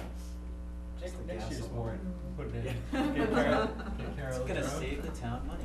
Well, we can survey a lot of our land that you can't get at, Yeah. conditions and. That wouldn't creep anybody out. No, that would be really scary. Yeah, I was one of those planes flying out of which ones are actually taking pictures. Oh, Google. I waited a Maps, lot. yeah, Yeah. me too. Keep meaning to recheck Google Maps, cause I wanna see if I get a good snow picture. I haven't seen a good snow coverage one, I wanna kinda see the all white, like, there we are, Yeah. there's my house. Yeah, it might be multiple times a year now. Yeah. Stepping To up get their updates efforts. faster, yeah. You can check Bing also, Bing Maps, Ah, different year round. what else we have? Do you wanna add, a trail update? 'Cause it looks like we've gone through most Yeah, of I it. really, This year's- I didn't give that an asterisk necessarily, I didn't, that was the only thing I kinda had for myself to possibly talk about on land management, or Karen might wanna, if you wanna talk about that at all. Well, we got that one bridge on the white area, is that right? Great I photos. saw those I like the photos. photos with the dogs. Yeah. I know, that was also They were great absolutely photos. useless, but they were good. They were Fun. good. Oh. But yeah, we just had to move that one bridge, because, as the snow cleared, we did our best effort, but you couldn't really see anything a couple weeks ago, so we moved the one, and, we scoped out where to position the one, across the way on, the Rocky Dundee area. That's a bigger Yeah. bridge, and I think it's gonna. Do you think that's gonna require filing? There's not it's not replacing anything, or is it? Well, no, there was this kind of makeshift bridge there. There's a big log that really can't be moved, and I think that was sort of the foundation of this sort of ad hoc bridge. And then somebody came through and put down these, logs, rotten old logs that over time are not useful. So So it would be a replacement, so it might not, It's- it depends on but the design. it's gonna be located down below, where we were kind of citing it would be below it, so it's almost like a new bridge. I don't know, I don't know what the, Well, maybe I can Distinction get is- out there with you at one time too and take a look at it. Well, the way we left it before was it was up to the land trail committee to sort of determine whether or not there was gonna be, it was new and gonna be an impact. I So don't know how that's- it could really get across the old way. I mean, we did it, but it was kind of perilous, so it wasn't really like a real bridge. And it's an interesting spot there, cause it steps down Yeah. twice, which is kinda cool, it's kinda cool to leave in place the old Mhm. log, and it sort of slows down the flow. We were wondering about that, if you took out all the logs, it really would change how that's flowing there too, Yeah, well, we don't usually take out logs that have come and fallen across things, that's nature sort of taking its course. But it's unless not fully natural, maybe initially Oh, it might something have been fell, and located. people Yeah. supplemented it, it looks Mm. like they did, but it's so Yeah. inadequate, so. I guess if it's functioning, to create a little pool and some aeration, something that, Yeah. is helpful on the stream, then I don't think we'd Yeah. look to necessarily change it. Really, if it was flooding a trail or flooding something else that, Yeah. It didn't make sense to keep it there for some reason. I mean, it's kind of cool to leave it in place. Larry was advocating that. Is the bridge design gonna be similar to what you did on White? Yeah, it's just got to be a little beefier, a little longer. A little bit you know, longer. to So in that stand it. case, you didn't really do any abutments or anything, like it just, it's laying kind of on either side of the stream, right? Oh, are you talking about the one we just did? Yeah, so like for this, So- this other one, it's, if it's a similar design, you're not gonna have to put, I didn't know how you're gonna put it on the ground. We'll probably have to do something similar with the rocks and stuff like that, cause it is a little bit ragged along the edge, like it was hard to see, cause there was still a ton of snow. We had to dig out, even to, Like kind of fine see that, ground. and this was just last week. Yeah, It's yeah, been Friday, incredible. right? So I have a feeling, we think this is a good spot, but it wouldn't So surprise you me if we have to adjust it Okay, again. well, I'm 'cause gonna try to it maybe might go come- out with you guys when you do the next one then. Yeah, this one is a little bit, this is more involved, this is definitely Okay. stepping up from the little Okay. cute little initial bridge. So was that a private White's property where you put where the bridge went in? No, Or was that a it's- conservation? It's just restriction? called White because it was a gift from the White family. Okay, so it's. Conservation town. land. Okay. Yeah. Actually, it also says Gould there, like, what is it? What- So I think there's a combination of properties, parcels that were purchased in that area. There was some Oh, of the land okay. from Savignano's and Gould and White, and some of it's conservation restricted land, one parcel Okay. the town co-holds with the trust.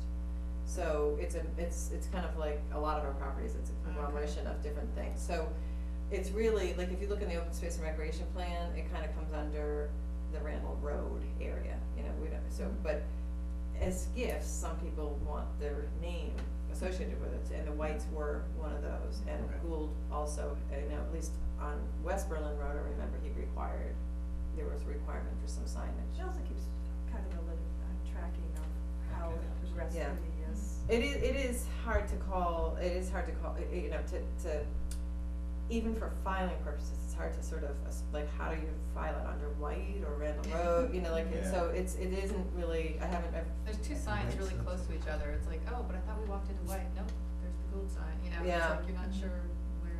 Well, and over in that area, which is sort of in the, also called the Tennessee Gas Pipeline area, right? Yeah. So we had started a year ago talking about the confusion of the trail markers in there.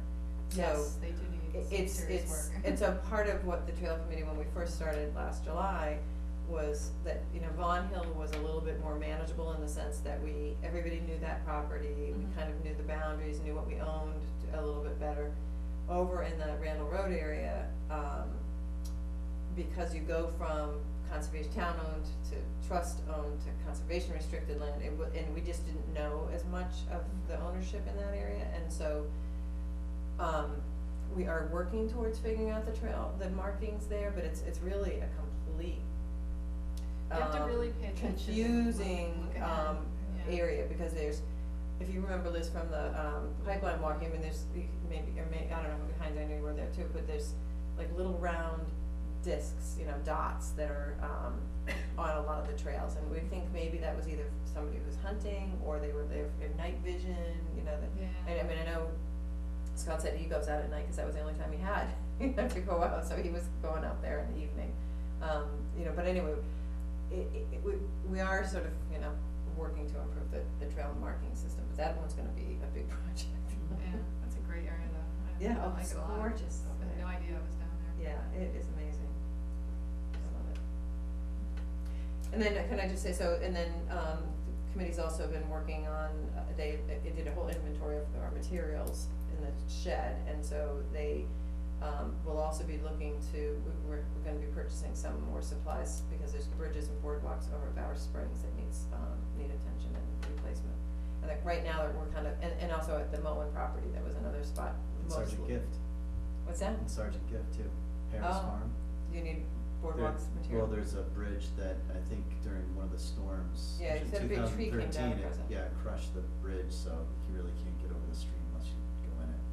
So one thing then, Heinz, since you know that bridge too, is just if you can look at what boards that need to be replaced, or if it's the whole bridge, then you know how much material we need. Well, it's interesting because it kind of goes over the stream and then it keeps going, and I was thinking, well, we could just take that extension and move it over the stream. So I don't know if maybe I should take some photos, bring it in, and then we could do a quick assessment. Cause the extension really never gets wet, even in the springtime, when they'll So go that out might there not now. be needed. It's, yeah, pretty upland from the stream. So what I was gonna say on Bowers Springs and at Moen, right now, are close to being at the stage of monitoring flood levels a little bit. Like Bowers is more related to beaver activity. Moen, we were kind of waiting till the snow melted and saw what happened in the spring with the thaw and the rains and everything, and so it's been, not that, the precipitation hasn't been the torrential downpours that we sometimes have received, so we haven't really had a chance to evaluate that there. But, I could, probably what I would say is if you took pictures, I would probably have one of the trail committee or a couple like Karen and Larry. Right now, we kind of have a group of people who are able to kind of do stuff during the day, and one of them's traveling for like the next 6 weeks. But Karen's around and Larry's around, and they both have been trying to evaluate what type of design, right? I mean, I think Yeah. that's fair to say. Yeah, and I could meet you out there, it's just a short walk, but, I think it's gonna need to be replaced over the stream.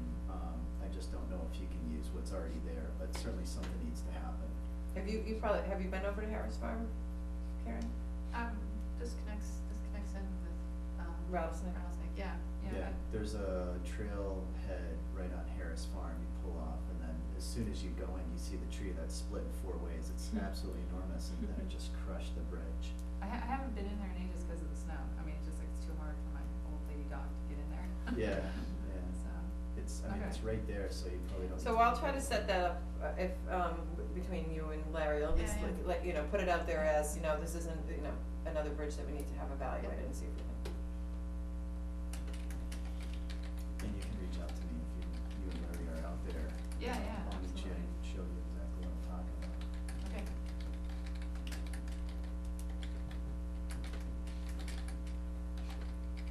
Can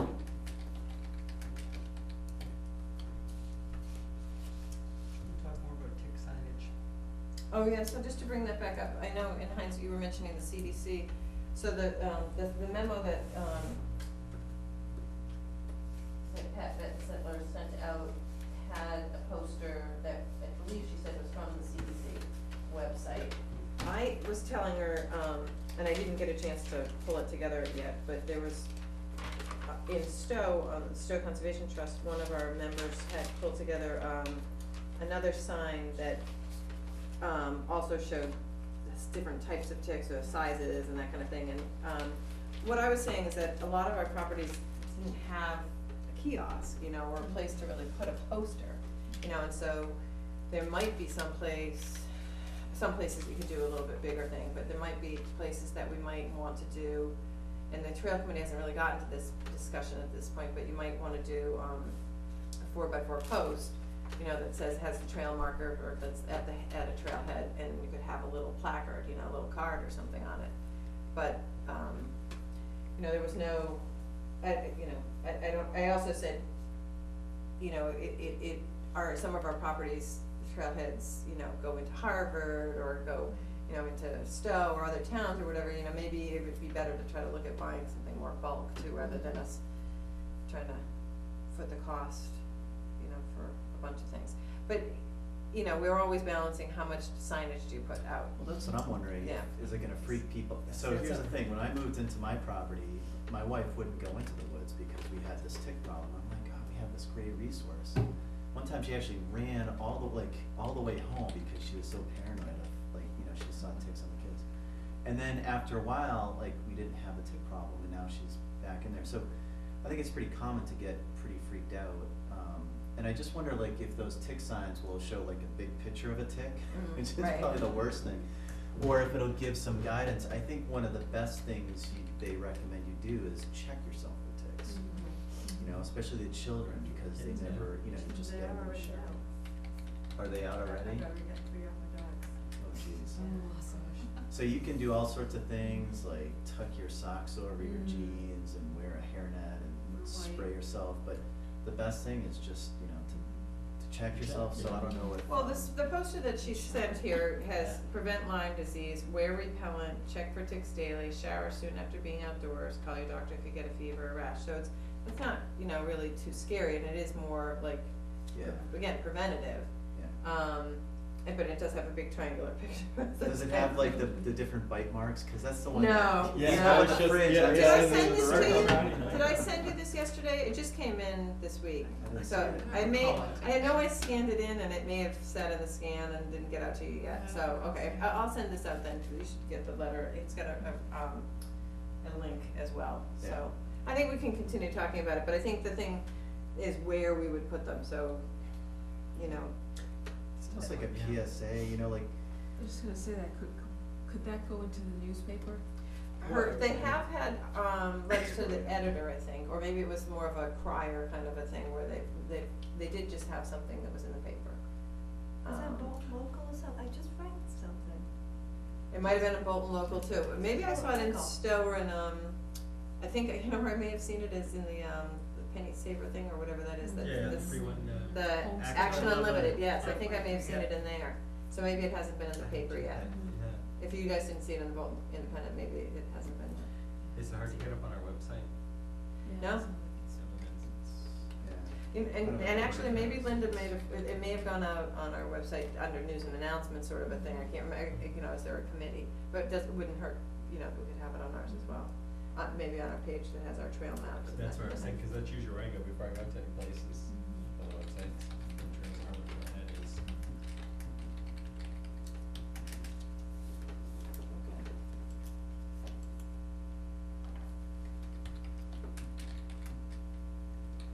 Talk some land protection. Yeah, I guess, anything? do you have anything else under land management?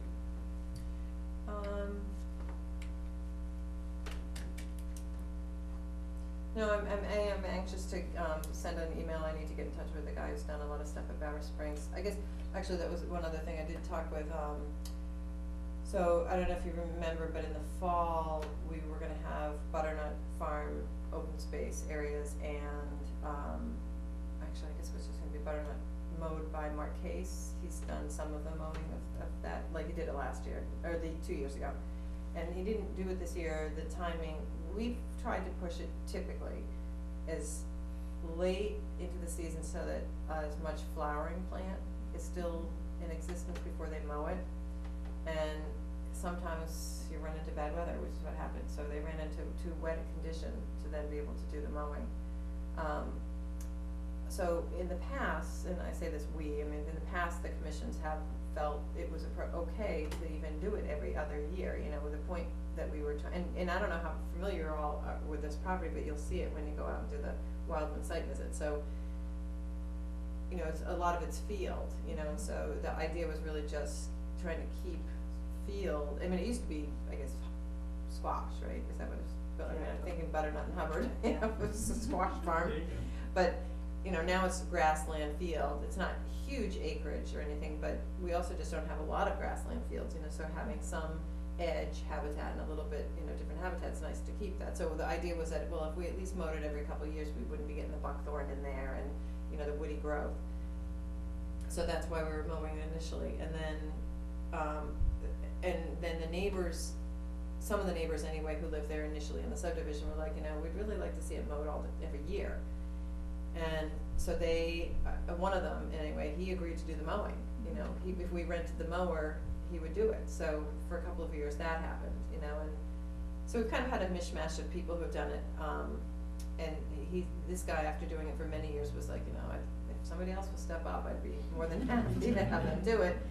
Nobody else in the neighborhood seemed to step up, so we did ask Mark to do it last year, and then, his feeling was that it's still, if you go out there, he said you could still do a pretty early spring mowing and not really have necessarily his impact on the vegetation, I mean, not have, like, I said, you know, the other thing is that I'm sorry if I'm going back to one minute, but in the fall, one of the other features is if you do it a little bit before the end of the growing season too, then you have a little bit of cover for small mammals, you know, running around, so that they're not exposed to the hawks and whatever as much. So he thought, you know, you could still mow it this spring, you know, and get a lot of vegetative cover on it, you know, pretty quickly if you felt like it was needed. So we might look at that, whether there's woody vegetation coming in that we're concerned about, or invasives or anything like that, that would be a reason to mow it sooner than waiting till next fall. It's a corridor, right? and the Well, riverfront runs So, through it? if you looked at that, map that he gave us, you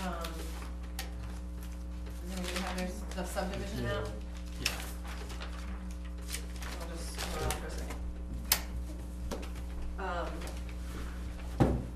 The way, Fosford's back in those days, I'm not sure how the layout was done, in terms of trying to protect natural resources or just get as many lots as you could and, see what upland and wetland you could give away.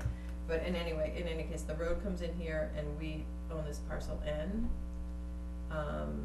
which is, there's a detention basin here, and then this is, the stream kind of comes under here, so this has got, a wetland corridor with the stream. And then we own this parcel O, which again has that stream coming through. And so these are both fields, I don't think this had any drainage in it. There's a pond over there as well, closer to Sugar. Yeah, that's not on conservation land. That's not conservation. No, that's private, that's on Jaskula's property. And then this parcel O kind of comes around, and then you've got this skinny, neck through the back. Actually, it goes into Harvard, and what I was saying, I think was it to Brian yesterday, I said, I don't know, I think when they came in with the subdivision, this was intended to be preserved as open space, but I don't know in Harvard if it ever happened, I don't know that the planning board had made the requirement that they donated to the town of Harvard, so that's something that we might wanna look into at some point. But then then this parcel E is open space, and this is an area that's wetter than, like, low, kind of a little bowl, so this sometimes is a harder spot for them to get to mow. And then it has this little neck that comes all around here, and so that's what I was wondering about the signs, kind of, we did have some signs put along, I think, this edge. I can't remember if the surveyor person who did it with GPS, whether they were able to get in the back here and find the property lines. So that would be good to get them to put those up, before they do the construction. What's the purpose of that neck? I mean, I know that area and I just can't imagine Just to anybody give, would pipe. I think it was probably to give buffer, a little bit of buffer to the other Property. lots. Okay. But, as we've sort of learned in terms of monitoring and making sure that there's not encroachment from other landscape areas, the neck is not very suitable and it doesn't provide us with very much benefit. Mhm. So one of the things that we were talking to the planning board, I don't know that you were on the commission then, we had one meeting last year with the planning board and then a couple of years ago we met as well, and we were talking about that the state actually created a new, cluster subdivision that they called it like the natural resource cluster subdivision, so instead of farmland and open space that this one was, they were having you look first at what your natural resources are that you wanted to protect. And they had certain carrots for developers that would be, like an as of right, instead of having to get a special permit to do a cluster subdivision, it was an as of right, so you didn't have to go through two sets of plans, like to do a traditional subdivision. And yet, in the long run, you were protecting more important resources and features that you thought were important to the town, and then you figured out where to develop. Mhm. So it was kind of trying to take that look at it. I don't know, I'd have to call, Mass Audubon was doing some programs on it to educate people about the bylaw. I don't know who's adopted it in bits and pieces. Stowe was looking at it, and they were doing like a comparison between its natural subdivision that they had under their current cluster subdivision and then under like a natural resource one. So it's still something that I think we're interested in exploring, but we haven't gotten anywhere with it. I can't imagine I didn't even know that we had an open space to the left of that property. It was Tullymore, and my wife goes down there all the time, and then there's like a neck that goes behind those properties. I mean, that. Yeah, then there's this little piece through here. Yeah, so I see how it connects. Yeah. But that's like a really tight knit kind of, you can see all the houses just kind of splayed out in front Yeah, of you I mean, as you it drive in. doesn't, I don't know that it's suitable for a trail, because it is right behind the houses, right? I mean, I think Yeah. that's, Designed for though, I'm trying to. You think it was remember. designed as a trail? I think it was As a trail? for, more for. The neighborhood. The neighborhood. Yeah, make it a loop Oh, trail or To okay. make it something. a Yeah, loop maybe. trail is what I believe, but I'm trying I to think remember one of the back. things Liz wants to point out is how it connects maybe to Damon, right, and the other open spaces. Yeah, Is that the it's- Whitcomb property we were talking Yeah. about? yeah, Yeah. so that one's right here. Oh, yeah, I was wondering about that. that's this one. So my question was, if this piece is right here, and whatever happens here drains right into here, and this is all protected, and just, you know, how do you do that, you know, make sure that the resources are protected? Right. So there's this riverfront, and then down here is the endangered species, it's a Right. huge area. That's where my house is. Yeah, you're in. You're an endangered Yeah, species, yeah. you're rare. It really is. It's only one. So this is the trail or the conservation, the gift that he was proposing, right? Yes. And then we would be able This to piece connect too. this all together. This piece too. Yeah, Yeah. so people could potentially walk this stream all the way down to Hubbard Lane. Well, that's something to be explored still, you know, whether you go along that, you know, again, you wanna think about the corridor, whether that's Yeah. the best way to go, or whether it's to go, you know, across it into a more upland area. You know, and again, here's open space, so maybe it'd still be the riverfront, you know, do you get from here, you know, to the open space here? I'm not sure about this parcel, I guess we have to figure that one out. Would be a nice There's a little house, loop if you yeah, could- there's a house here, a house there. Yep.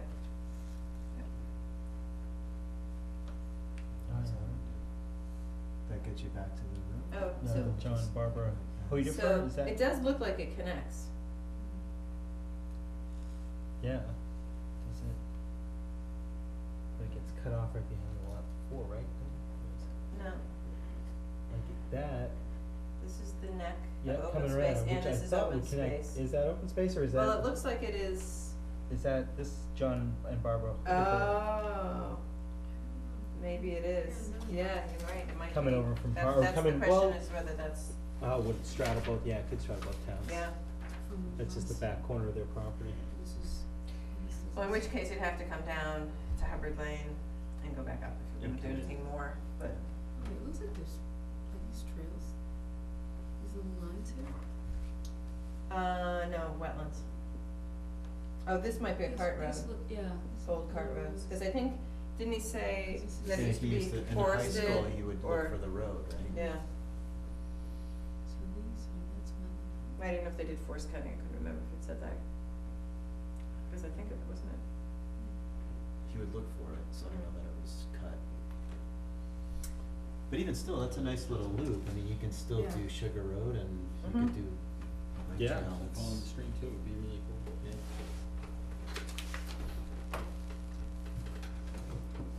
Vernal pools.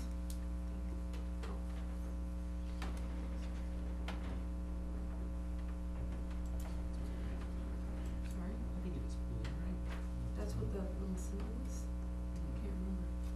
What the blue Little dots. Oh, I think that's just the wetland. wetland? Yeah, they have the wetland symbol, like the Yeah. little, 3 lines typically in it. Mhm.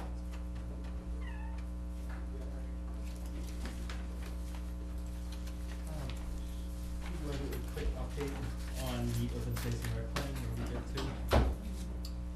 Well, I think the only thing I wanted to do with that was,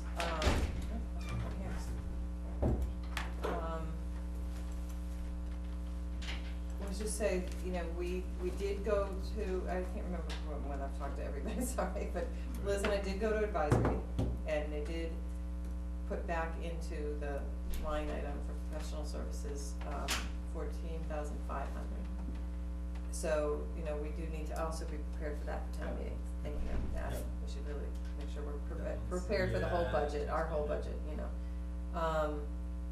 Anyway, I guess I just didn't know if there's some things that we wanted to try to start in the meantime, is there anything that, you know, we felt like we wanted to start, or do we need to, do you wanna wait till after town meeting? It's only a couple of weeks at this point, a few weeks, so might as well wait. Till it's Okay. approved, right? 'Cause Yeah. if we start and then something happens. Yeah. Okay, I just thought I'd throw it out, was there anything that we thought that we should be trying to do, you know, in the meantime? But I think focusing on town meeting was probably the Yeah. best money spent, or time Sure. spent, you know. Yeah. Maybe begin having some of the conversations about who would be doing That's what I'm different parts of wondering, it. like, would you get some estimates so that they knew it was within the ballpark? Yeah, We that's did, we been got done. quotes. Yeah, That's yeah, already- Yeah, we did that. Yeah, I guess, and that was the thing, was, you know, do we wanna reach out already to other people? But it might be easier to do that once we've, you know, kind of established that it's, how it's gonna be done. So that way people would understand their time commitment, how. Right. So, just work on town meeting stuff. And then, Brian, you were there, right, so you saw the handout that Liz had put together? Yeah.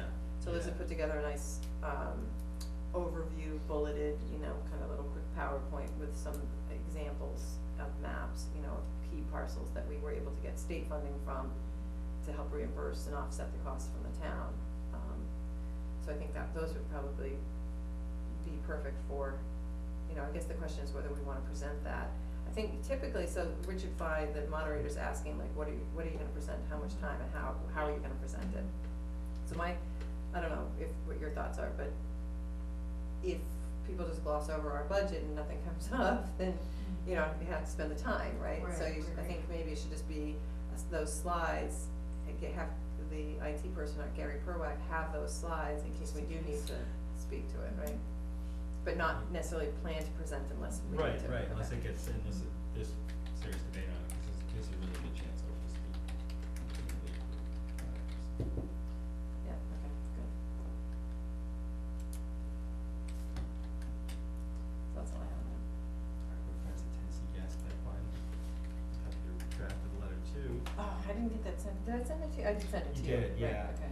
And I was fine, I don't think I emailed you back, I was fine with it, it closely mirrored the letter we had sent to FERC. This was the letter, did you send it to everyone? No, I just sent Okay. it to you yesterday.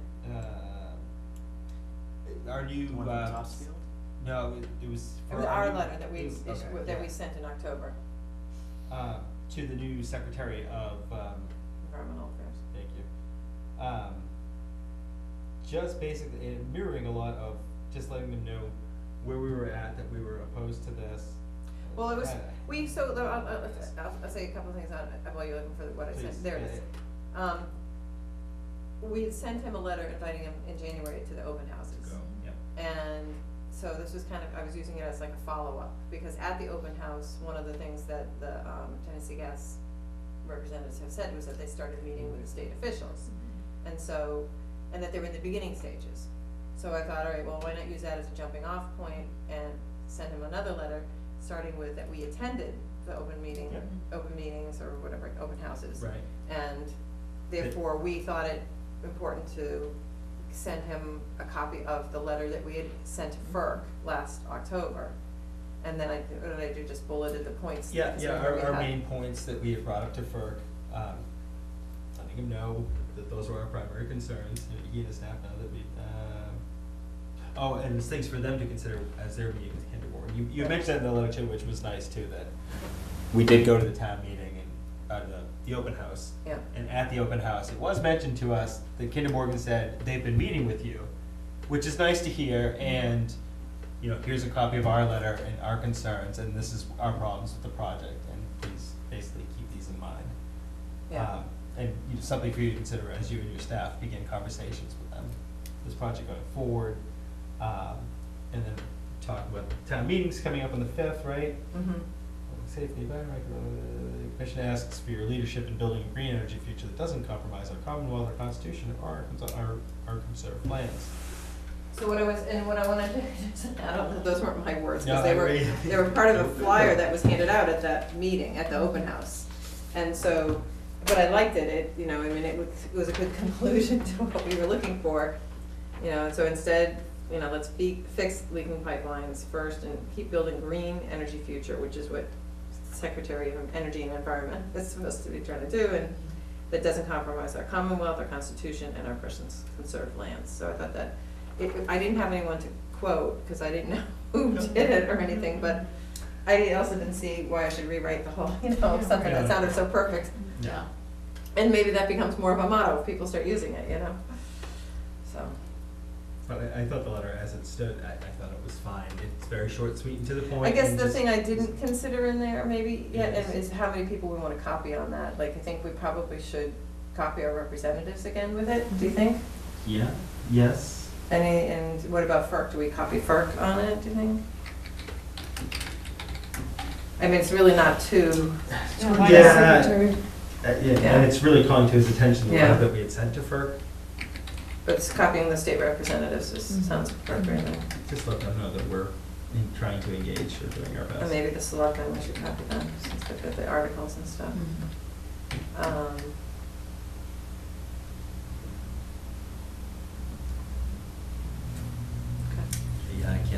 else. And then, Nobody's yeah, showing and up. then the other, the next thing will be town meeting for us, and then there'll also be the scoping stuff coming up probably in June sometime or the summer anyway.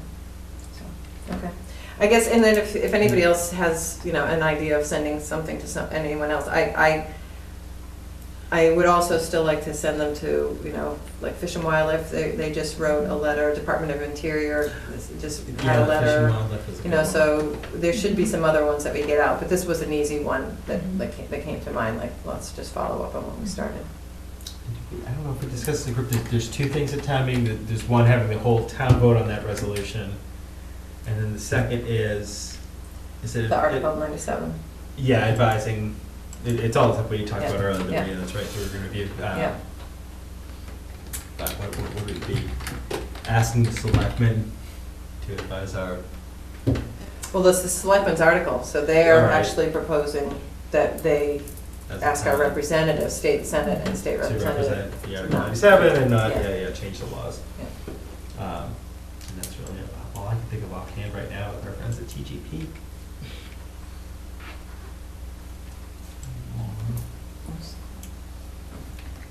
Is there any public comment? We need a phone so people can call in from home, because Mhm. everybody's watching. There's literally thousands of viewers right now, dying to comment.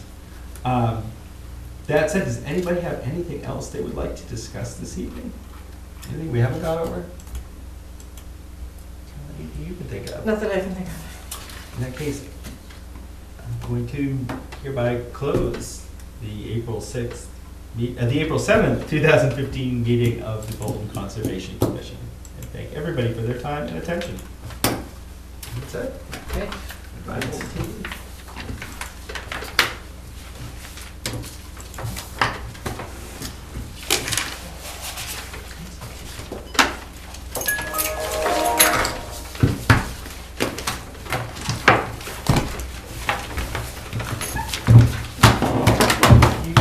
You got a packet, right? I do get a So packet, yeah. you're saying the pigs have been out in the trails behind your house?